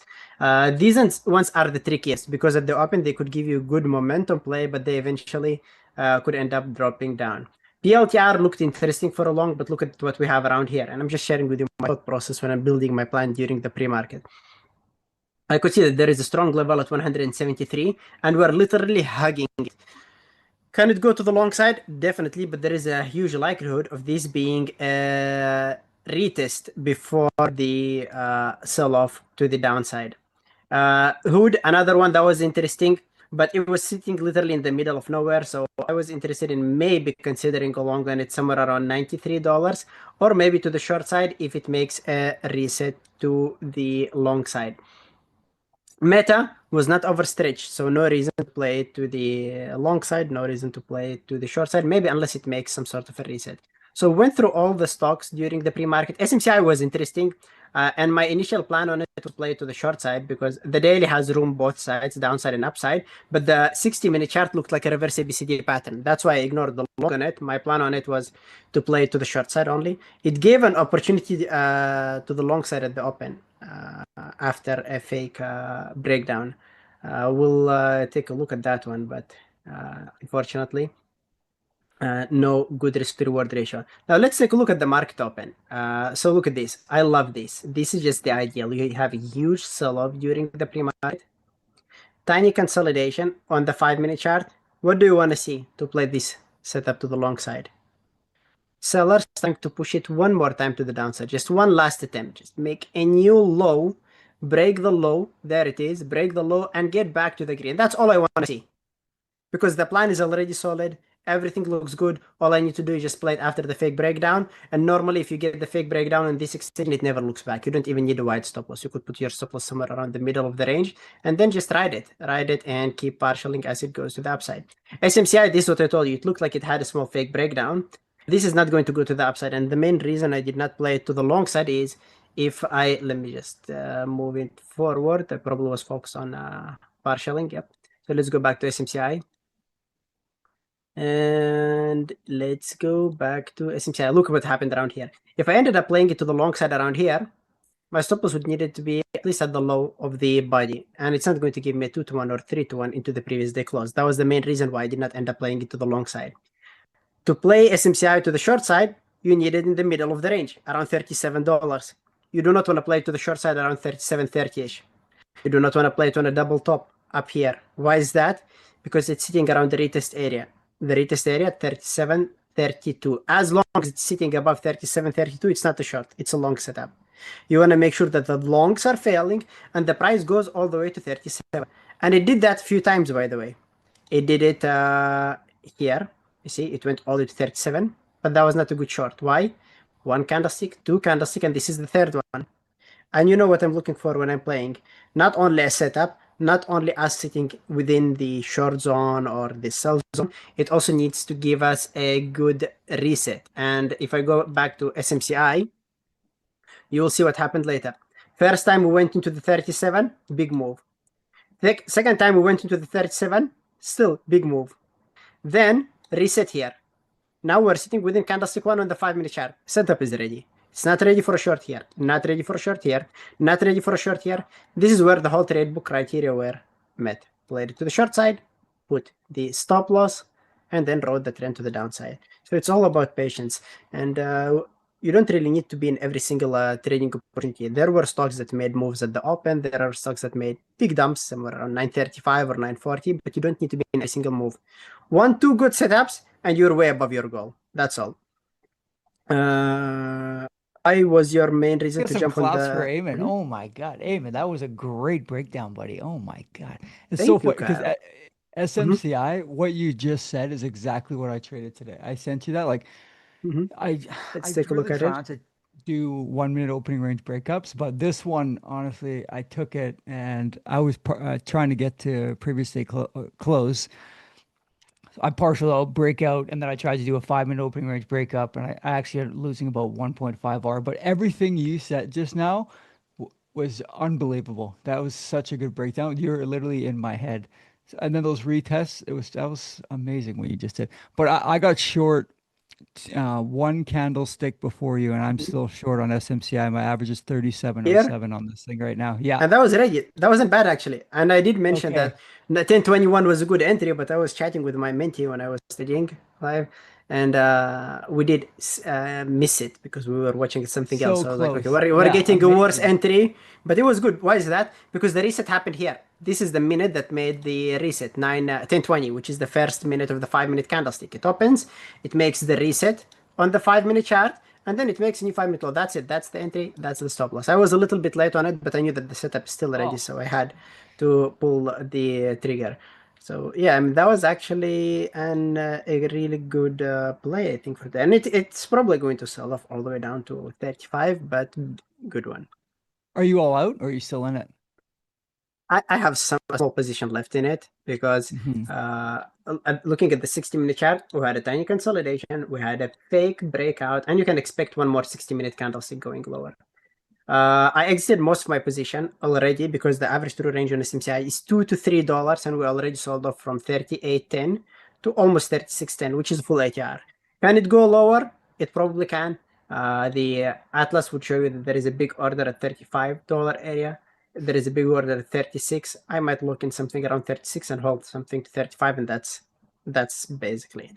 If we get a double bottom on the 5-minute chart, a mini range with a fake break, that would be my cue to exit on this trade. Get But all so out. far, Yeah. exactly. So far, definitely worth being held on to. What else we got in here? Go ahead. I'm just Yeah, reading I'll the just chat. answer this last question. El Patron said, what was your main reason playing it on the 1-minute chart? Volume? No. Look, first minute volume is not related to any setup. Every single stock you are going to watch has huge volume in the first minute. Apple, NVDA, MU. Always the first minute candlestick and the last minute before the market closes has huge volume. It's just the open market volume. It doesn't mean that the setup is good. The main reason I played it is the reverse play. I already built my plan during the pre-market, and I explained what I'm going to look for even before the market open. huge sell off, wait for a mini consolidation, wait for a trap, recovery into the high, pull the trigger. That's what I said. That's what happened. That's why I pulled the trigger. It's a repeatable pattern. I've been playing it over and over and over. And the win rate on this thing is really high. The only downside is that we don't find these type of setups quite often. But it's one of my favorite plays. And I will show you one thing. Not only I played this thing. Because this setup is classic. Look at this, Sammer. Exact same thing. Fake break, recovery, long. Those who play these type of setups, they know it. They know when it's ready. They know the reason, and they know what is the best trigger on them. What Sammer did really well is the fact that he also added to his winning position. So yep, that's basically it. El Patron, you had a great short on MNQ. I actually had a great day on the NQs as well. I made $1,000 on MNQ on my Express funded account. This is all thanks to Eamon too. I'm close. This is gonna be my first ever Top Step payout. I'm trying to build a nice buffer on it though. I've never used Top Step apart from like the last 3 months, but it actually like the Qs. I did a 5-minute opening range breakdown on it and then a break and retest, and it was perfect. Like my strategy into the Qs seems to be, I don't know if it was just luck today, but it works really well for being a scalper. So yeah, no, it's good. Bro, just let me know how it goes. I'm very curious. So far, so good. I haven't got any payouts or anything yet, but I'm trying to build a bit of like a $1,500 buffer before I take a payout on it, but seems to be going okay. Yeah, the good thing about futures is that they're respecting levels really well. I love watching the Qs and the SPY around range, and I usually teach my mentees on future to play these range plays. On the breakouts and the trends, it's easy. You just go for the first trap and then you ride the whole day trend. But if you're playing MNQ or NQ, make sure that you're going for 150 to 200 points in profit starting from the beginning of the move, not from your entry, from the beginning of the move. That's the number that's being hit most of the time. Okay. 150 to 200 points. I'm still short SMCM. Yeah, I did add into it. My average is now 36.65. But like Eamon said, but it shows a double bottom on the 5-minute chart. I'll probably get out. It's almost at S4 on the cam pivot, so we'll see what happens. It could continue to sell off, obviously. We'll see what happens. Nike, Yep. it was actually that was on a lot of people's watch list in the BBT community. That's actually moving up quite Which one? nicely right now. Nike. It's Oh. at 40, almost at 40.50. I wish I was What's watching happening to this. them? Why are they going down to hell? It's not a bad company. I think they did they have earnings?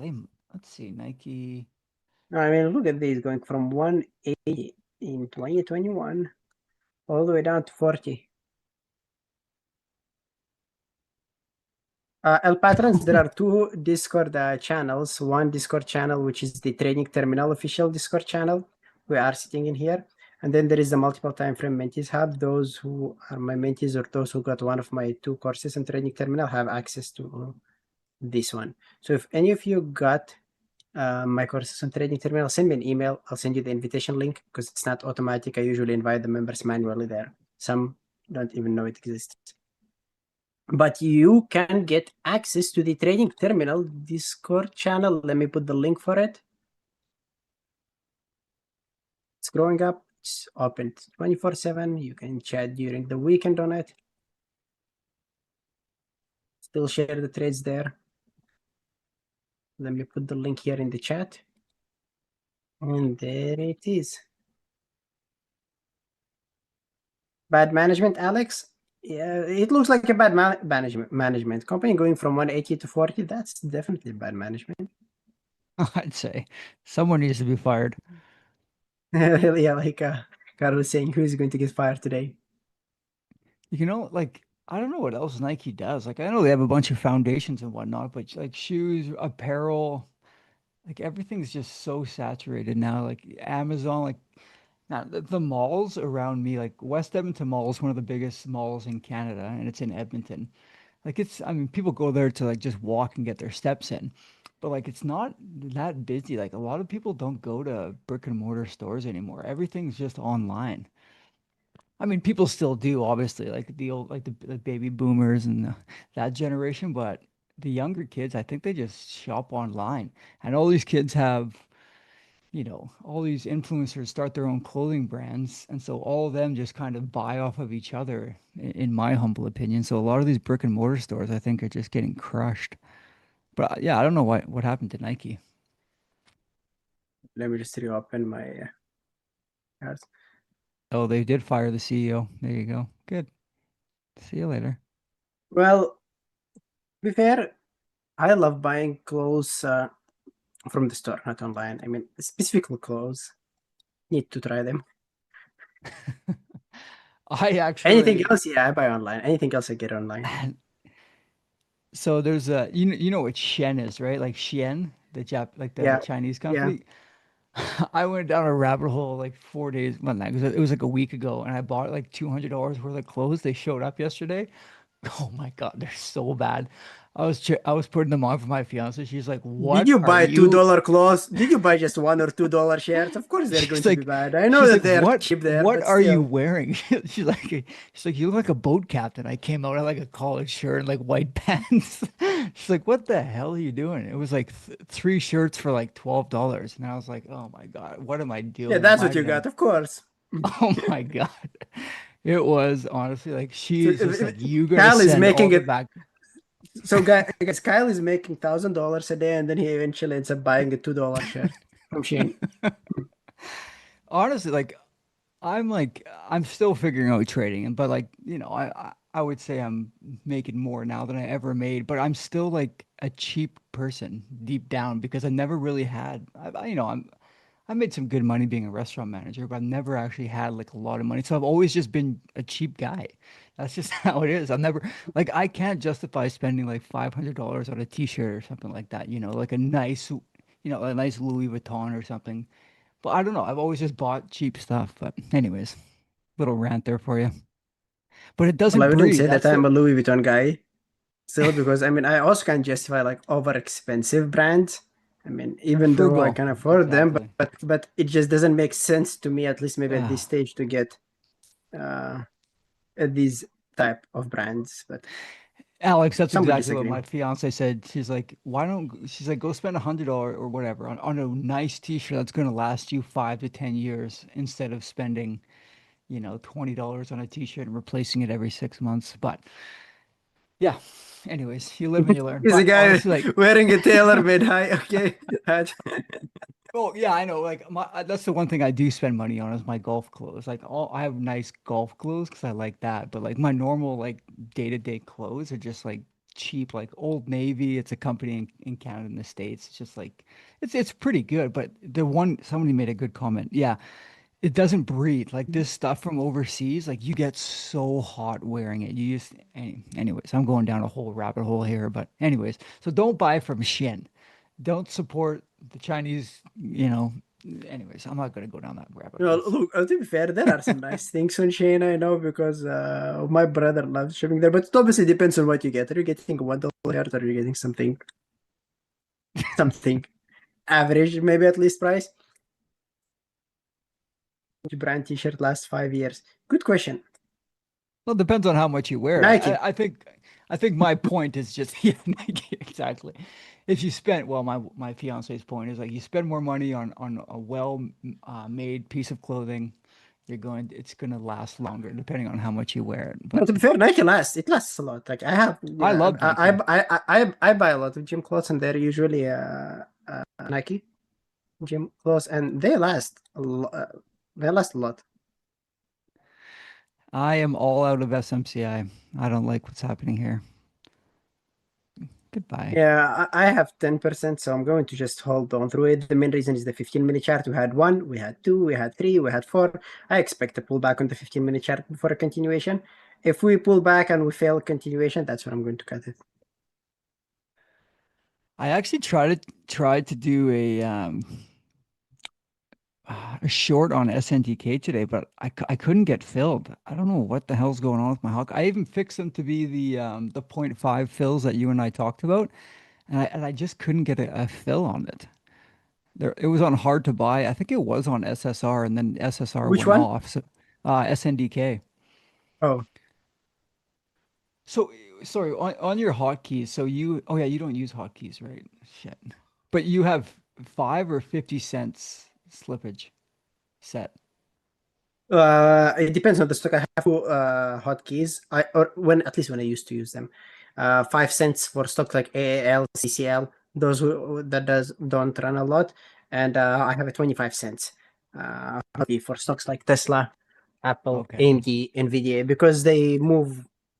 They're jumping Quick. 5-10 cents per Yeah. second exactly. Okay. Got it. You know what I haven't looked at forever? RGTI. I used to trade Rigetti all the time in my funded accounts. I don't like how the price is. Well, no, actually $18. Would you consider this a low float or is it under $10 for you?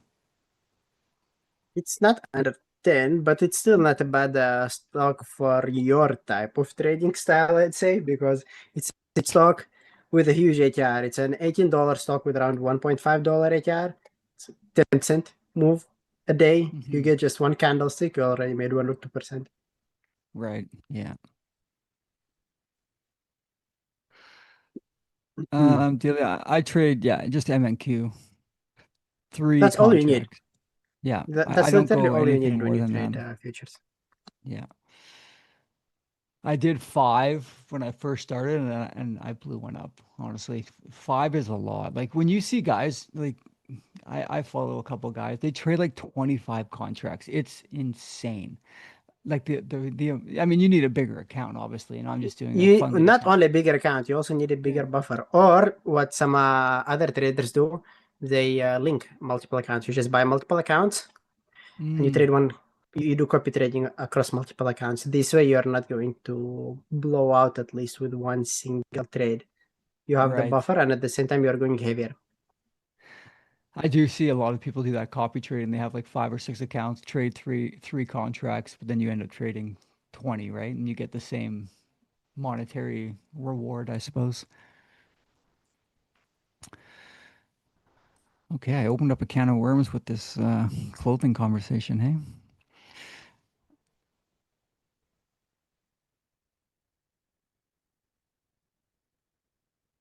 Chris, you just calculated you're wearing $400 worth of clothes. Nice. There you go.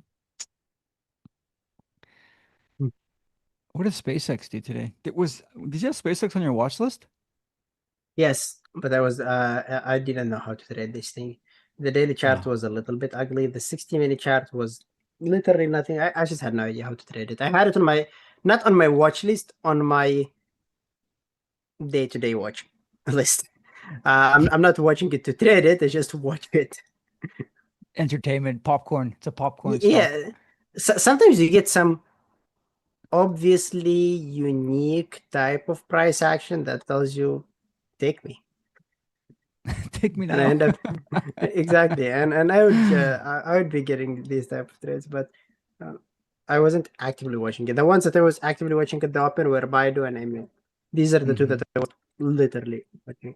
Um, SMCI came on my list a little bit later. After I saw this move around here and it failing going down, that's where it got interesting. And when the hourly chart closed as a reverse hammer inside the range, and I see this fake break with a gap fill, I knew that that's Hmm. it. It filled the gap, got back inside the range, probably. And we know that if we have a fake break, the price is reaching the other side of the range and maybe even lower. That's where it started getting interesting. Then I was just waiting for the entry to get ready, and it took so much time. I literally was telling my mentee that I'm done at 10:15. Told him I'm exhausted. I I'm want to mentally jump off, and exhausted from watching this. Yeah. I so it is. It's actually true, and I mentioned this to Peter. If I watch the market for 45 minutes, I get mentally exhausted. You just 100%.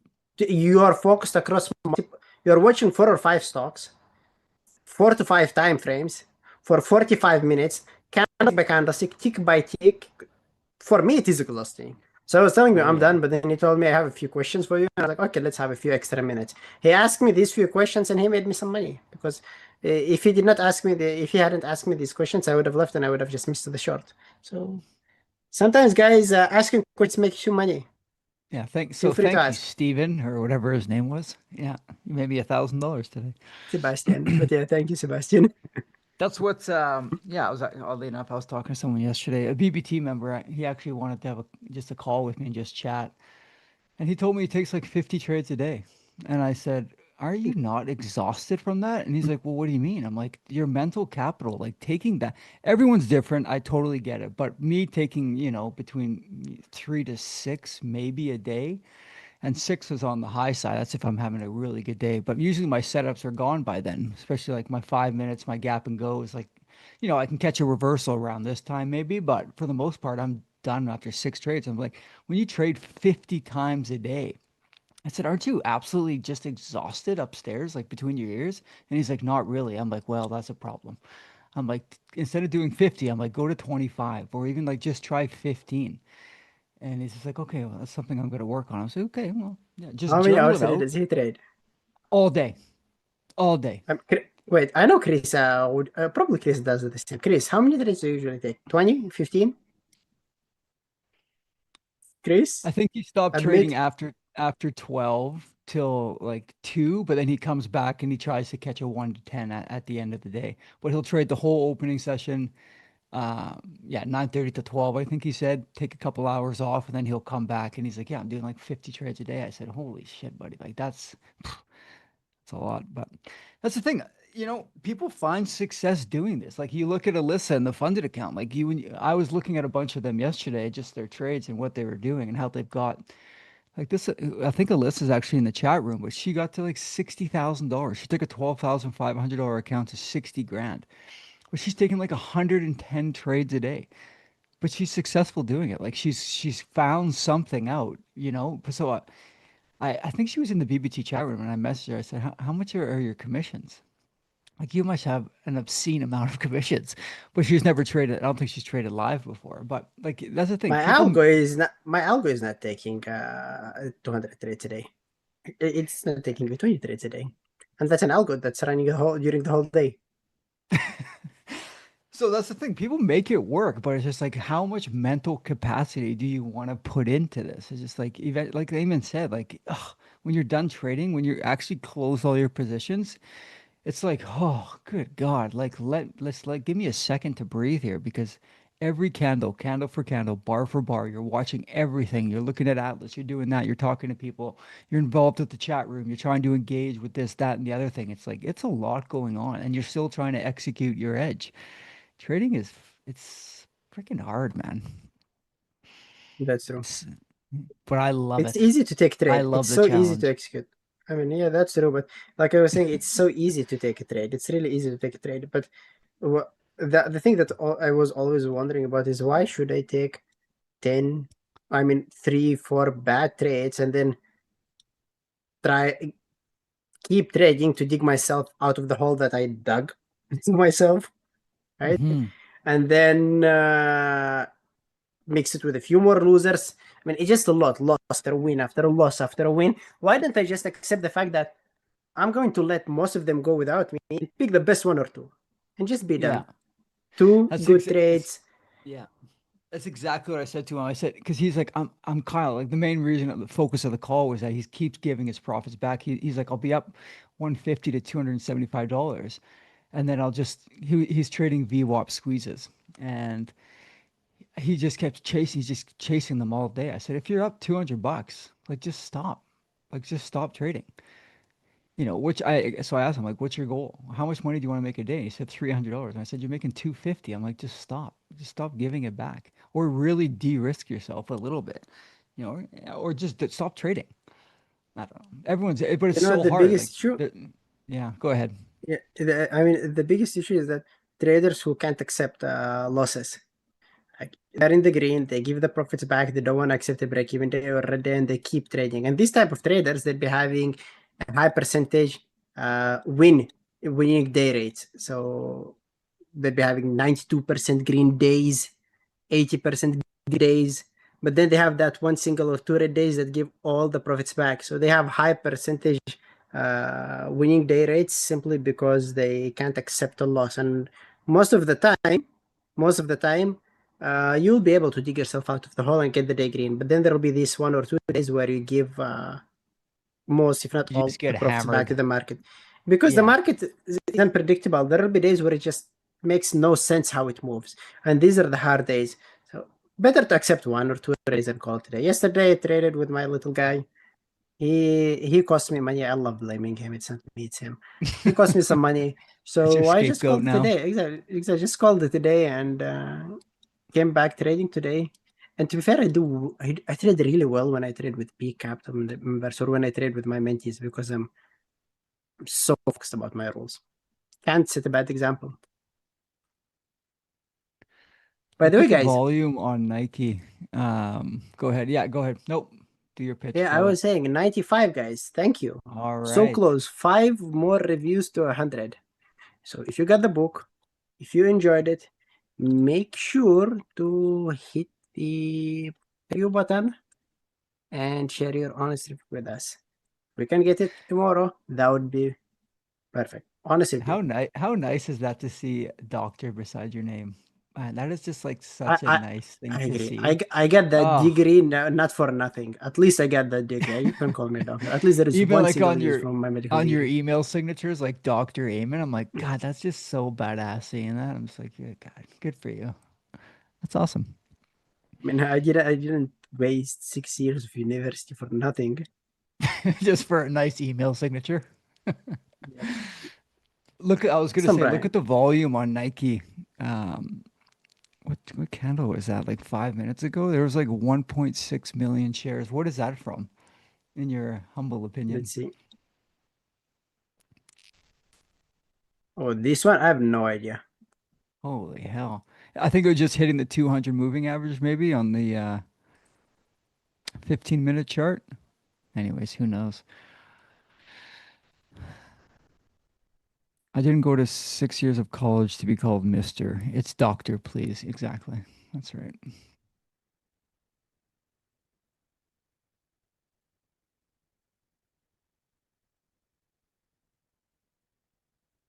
Someone asked way at the top, what's your three candlestick rule again, Eamon? The three candlestick rule is just a rule where you do not want to enter on any candlestick after the third, including the third, because normally you get three candlesticks followed by a pullback. So for me, entries within 1 or 2, partials are 3 and after. If you play a reversal, then you look for a reversal on 3 and after. Don't look for reversals within 1 or 2. And at the same time, don't play breakouts or continuations within 3 and after. Following this rule alone is going to get to at least double your win rate if you didn't know about this rule, and cut your loss rate.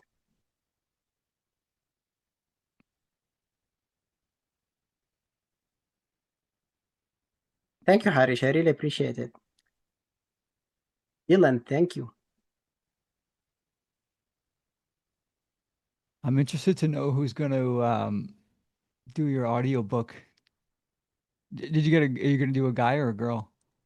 It's a guy, yeah, and I already got him. He's already working on it, actually. Oh, I is don't know he? how long Nice. he's going to. Yep, well, already chose it, and it was such a nice thing. I mean, when you make these auditions, there were around 120 candidates. Just listening Wow. to all these different voices. A deep cowboy It's amazing. voice. Deep cowboy voice. Where did you find them? On Fiverr Uh, or did you no, it's apply? ACX platform. This is where you Okay. get. I think it's related to Amazon. Andrew did most of the job, so thanks to him, he helped with the Oh, okay. selection. Nice. No, it's not AI. Initially, I thought about making an AI, but then I thought that it's really not worth it. AI is going to mess up someplace. It's not as natural as human being is, and it's totally worth it because eventually the book paid for itself.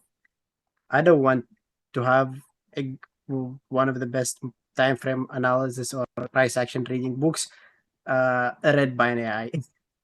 Yeah, I agree. Yeah.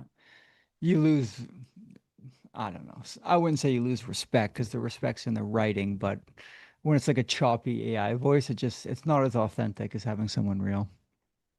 Yep. RLW is asking, Eamon, can you explain your reversal rules? Oh, it's going to take a lot, to be honest. How much time do you have? Yeah. How much I have? Yeah, to be my reversal course alone is 5 hours.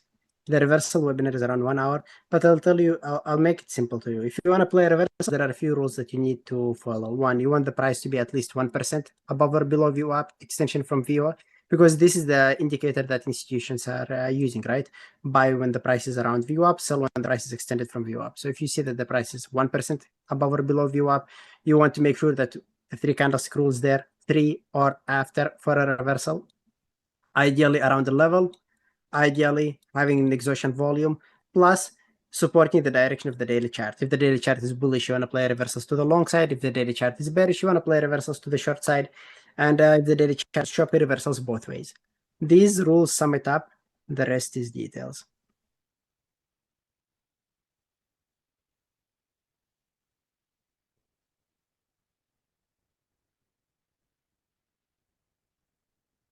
And there you go. Guys, I'm learning to trade ETFs, but it doesn't react that much to the stocks I'm trading. Why is that? Guys, I'm learning to trade ETFs. I've never traded. I'll be back in a second, Kyle. Yeah, no Just worries. take this call quickly. Yeah. Tazi, I've never actually traded ETFs, to be honest. I would, my advice would be just do it in go in the simulator and trade it in there and try and get a good feel for it. This is what I was talking to the gentleman yesterday about. It's just go back test for a while. If you feel you don't have a good feeling for a certain ticker or a stock, just go back test it. So ETFs, it's not that they're not reacting to stocks. It depends also on what stock are we talking about. Are we talking about Apple, NVDA, and Tesla? Or are we talking about BABA? Or are we talking about Beyond? Because some stocks are horrible and they're doing nothing. So there is nothing wrong about trading ETFs, but what ETF? Is it interesting? Just trading ETFs in general doesn't tell you anything.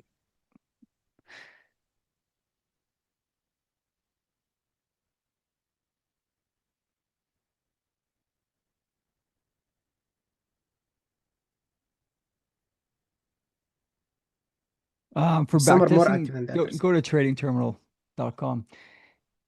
You can backtest in there, and then you can pull up Atlas, and you can do the replay simulator on Atlas, and you can match it to your replay simulator inside of Trading Terminal. So you can get a good flow for it, and then you can start to use Market Atlas, and you can start to understand how it works a little bit better. I'm still learning Market Atlas myself, to be honest. Like, I never used Bookmap before Atlas was released, so I mean, I understand it for the most part, but I don't. I'm not like really well versed in it yet. So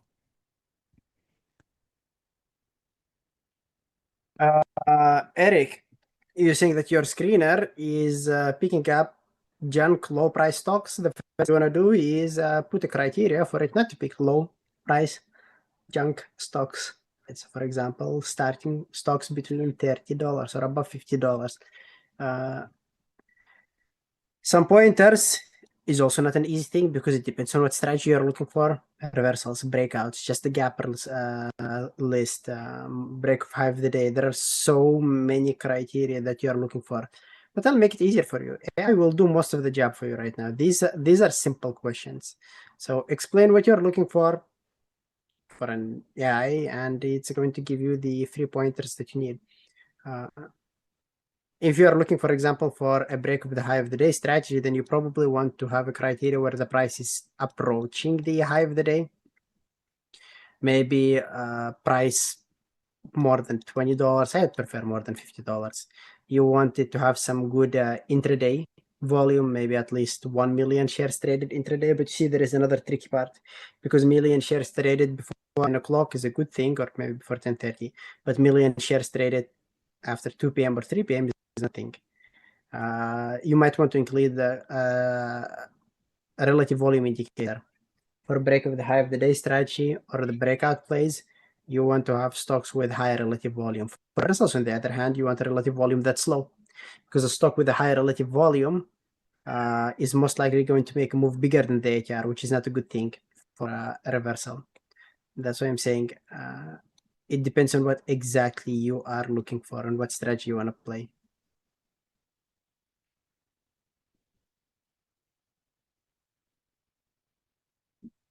Yeah, Khaled, I use interactive brokers in Canada with my DAS platform. That's the best. You use TD Active Trader. Yeah. I'll never use it. The only brokerage I've ever used is interactive brokers. I've never had an issue with them. Eric, you don't want to be too strict about your scanner. If you are too strict about the scanner, you're not going to get any callouts. If you are too loose about it, you're going to be getting hundreds of callouts. You need to find that sweet spot. And when you're building a scanner, don't build a scanner with 10 or 15 or 5 criteria at the same time. Do it one by one. First, add the first criteria and try to match it to a stock that met your criteria. Let's say that, for example, SMCI at this area met your trade book. You want to make sure that SMCI is in your scanner. Go to your scanners, build the most general criteria, see what stocks were called out, and is SMCI in it or not. No, this is just a random example. If SMCI is there, add the second criteria. Back test it and see is SMCI still on the scanners or not. If it's not there, you did something too strict or something too loose. And keep adding more and more and more. Obviously, don't look for one single stock, look for a few ones. But don't get it too strict because you'll be missing most of the callouts. That's one of the best ways to build scanners. First of all, find a stock that matches your trade book, that hit the criteria that you're looking for. Then start building a scanner and backtest it. Run the scanner for the previous day and see was this particular stock called out or not. If not, then you're doing something wrong. If yes, then just work on the buffers so that you can have other stocks similar to this one.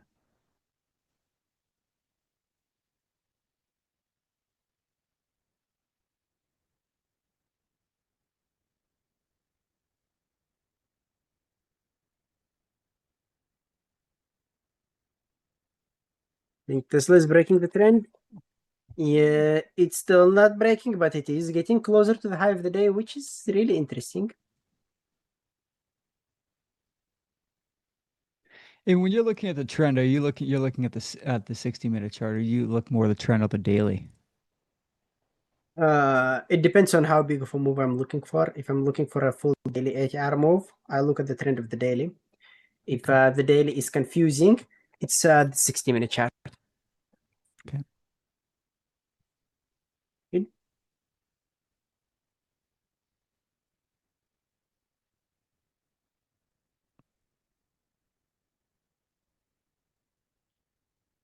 How's your software coming along that you're building? It's good. It's averaging 4% per month, but that's with a backtest. Forward testing, it's around 2% to 3% because of slippage, but that's not good result. Because for day trading, I want it to be at least 5 to 6%. What I'm making right now per month is somewhere around 10% of my account size per month. So I want to make sure that the algo is doing at least like 5%, which is half of what I'm making. But that would be good because it's free money. It's something that runs on its own and makes whatever it makes. 2% per month, 3% per month is good for longer term because you know that you're competing with the SPY. You're averaging around 24 to 36% of your account longer term. But for day trading, something that you want to live off, I don't think that 2 to 3% per month is a good thing. Still requires a lot of adjustments. You could also have that go at 3% and keep trading, and then you're making 10%. Say it again? Could you let the algos run, like once you run the software, if it's making 3%, could you not let that work itself out and then you're still doing your 7%, so you'd be making 10% of your money a month? Oh, you could do that. You could do that. Yeah, you could definitely do that. But remember, that's going to be using your buying power. So you're not going to be able to do that unless it's like a separate account for the algo. Yeah. Got it. Super smart. Your son's But never going to have to work. Well, once this thing is ready, it's going to be perfect. You just sleep in your backyard and it's going to be trading. Because like I told you, for me, 45 minutes is my mental capacity. 45 minutes and I'm done with my trading day. Then we come at 11 or 12, we'll look for the more trades with the YouTube members with you guys, or with the channel to take one or two more trades. But if you get that software ready, it's just going to be on from 9:30 till 4 p.m. And then I'm going to run a futures one. Are you going to name it after your son? Should name the software. Leon the trader. Leon, man, I don't know. We could think of something. Some software name with Leon in it. Come on. I didn't want to say anything, a long on SMCI at 11:41. I'm going to put a tight stop on it. I'm just targeting VWAP, but let's see what happens here. I should have partialed. Fuck. I'll send you a screenshot of it.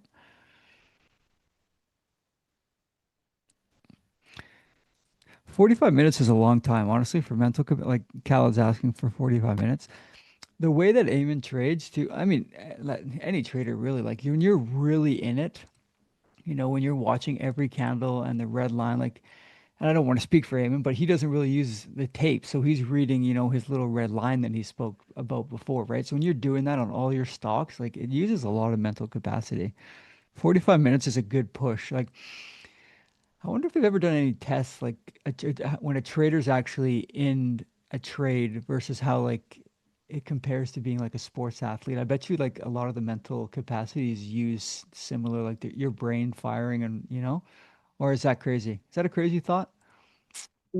Not sure, maybe not. But like you You're said, like, I don't it's a even know what lot. the hell you just said.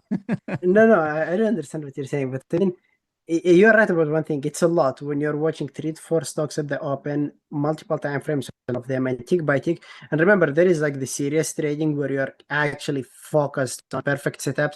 Because when I trade, I don't just simply look at what is happening right now and trade based on what's happening right now. I take a look at this current candlestick and I tell that, okay, the next few candlestick could do this. It could go to the downside, and if it goes to the downside, for example, I should not play it because it's going to be 3 candlesticks. So I'll probably need it to make a new high and then start looking at it before I play it to the short side. So I know that SMCI will probably take around 15 minutes before I can play it.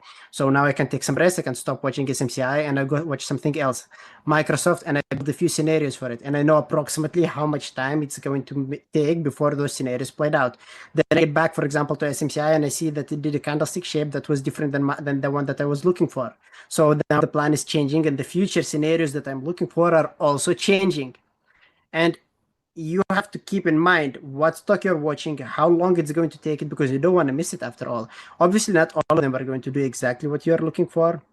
Not all of them are going to play exactly as you want them to, but once they do, you don't want to miss it. You don't want to plan a whole trade, wait for it for 40 or 45 minutes, and then see that it's just gone without you because you were watching something else that wasn't even ready.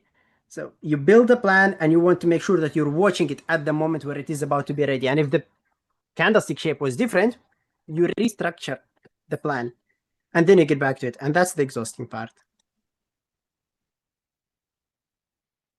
Boom.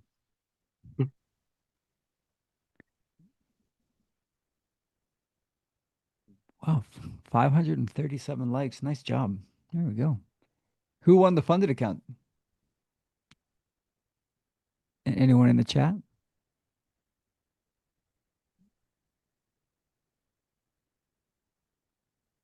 SpaceX at high a day. Oh yeah, nice push on SpaceX here. Whoo.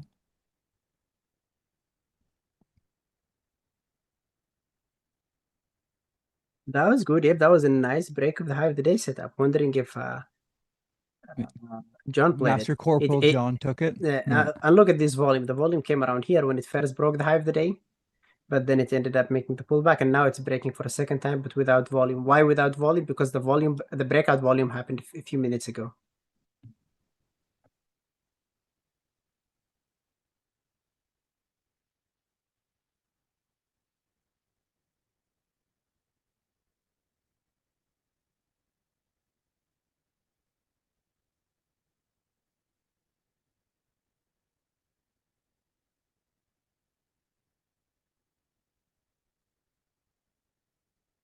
Ugh, I'm just getting chopped around.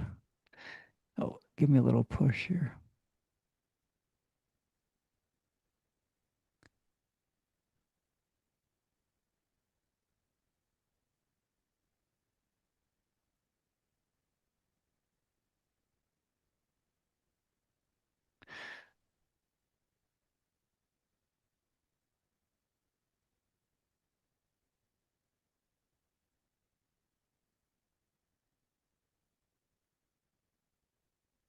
Let's get back, see what's happening there.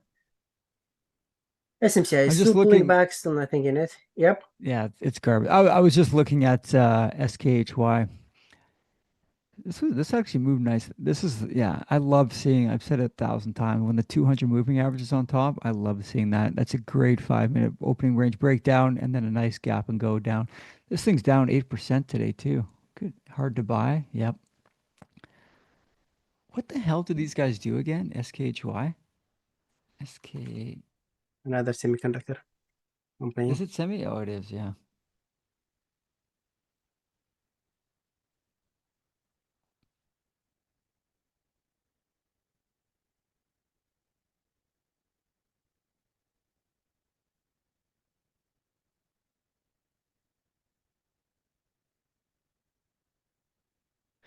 Would you ever buy a robot?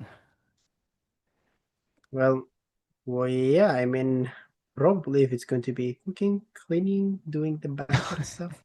That Why not? photo either Peter or Carlos put up of it doing laundry, like laundry is my fiance's and I's arch nemesis. If there was a robot just coming around just doing laundry and folding it perfectly, oh, that would take so much stress out of my life, honestly. I hate doing laundry.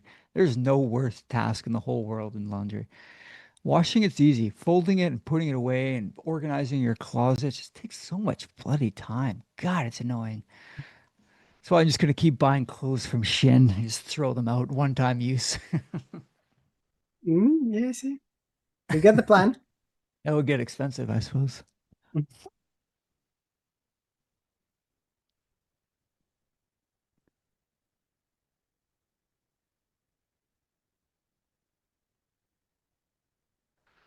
What do we like? I don't like anything right now. I'll keep actively managing this SMCI trade. I'll be adding to my position anytime soon. Probably not now. I'll need 30 more minutes to wait because we have a reverse ABCD about to form on the 30-minute chart. The hourly chart is in the green, so we need a new hourly high. So this thing is probably going to be either a break-even trade or a lower high where I'll be adding to my position, but it's going to take so long before ends up setting up. I might just get out of break even. I've had a good day. I shouldn't have took push. If it loses the 9 here or creates a 5-minute low, I'm gonna get out. This is just chopping me around. I got in at 11:45 after that doji. I could have maybe scalped a little bit there, but let's see what happens here. I would like it to get to 36.88, but I don't know. This is just, it looks ugly.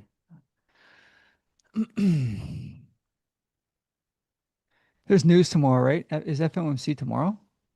There's something tomorrow. When is it? Yes. Yeah, I think it Tomorrow is is going to be an tomorrow. ugly day. It's going to be an ugly day tomorrow. Chop Fest. I usually want to have these FOMC minutes Yeah. before we get them. The market is just stuck sideways doing nothing.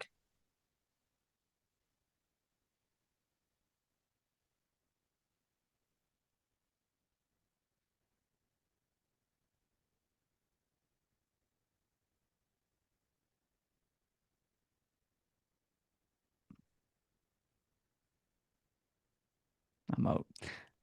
I got to break even. I'm done. That's it. I don't like how it's trading. There's no momentum to the upside here. It's going to take time. It's ugly. I shouldn't NVDA. have done it. Yeah. Yeah, it is ugly. I agree. I don't know about NVDA. This thing is, like Kyle just said, ugly. It's too close to the 9. I don't see any room on it to the upside. I don't see it good for a short. So it needs some significant price action, big momentum, trader strapped to one side or another. But I don't know. At this moment, I have no idea about it.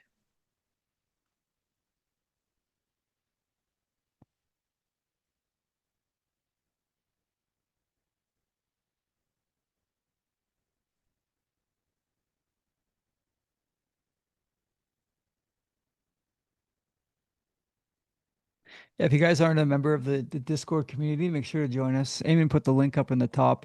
I think there's about 700 people too, so you can chat anytime. You can share your trades with us. We can give you guys some feedback if you're open to it.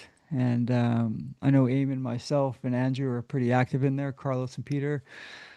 And if you guys want to chat in there after hours, after YouTube's done, it's a good place to just connect with us. And we can share and answer any questions you guys have. Mr. Ben I'll share Colts, the have a link good one more rest of your time. day, buddy. I'll share Eamon, can the you share the link more one more time? Sorry, I'm talking over you. Exactly. I know what about that. There it is. Yeah, you can just feel free to join. That's the official trading terminal channel. And yeah, guys, we are coming to the end of the hour. If you have any questions, feel free to email me, ayman@bearbletraders.com, or email Kyle@bearbletraders.com. As always, pleasure talking to you all. Take it slow, don't force it, and we'll talk to you all guys tomorrow at 11 a.m. Eastern. Thank you, Kyle. Cheers, guys. See you Thank you, tomorrow. Eamon. Yeah, Bye, have a guys. good day.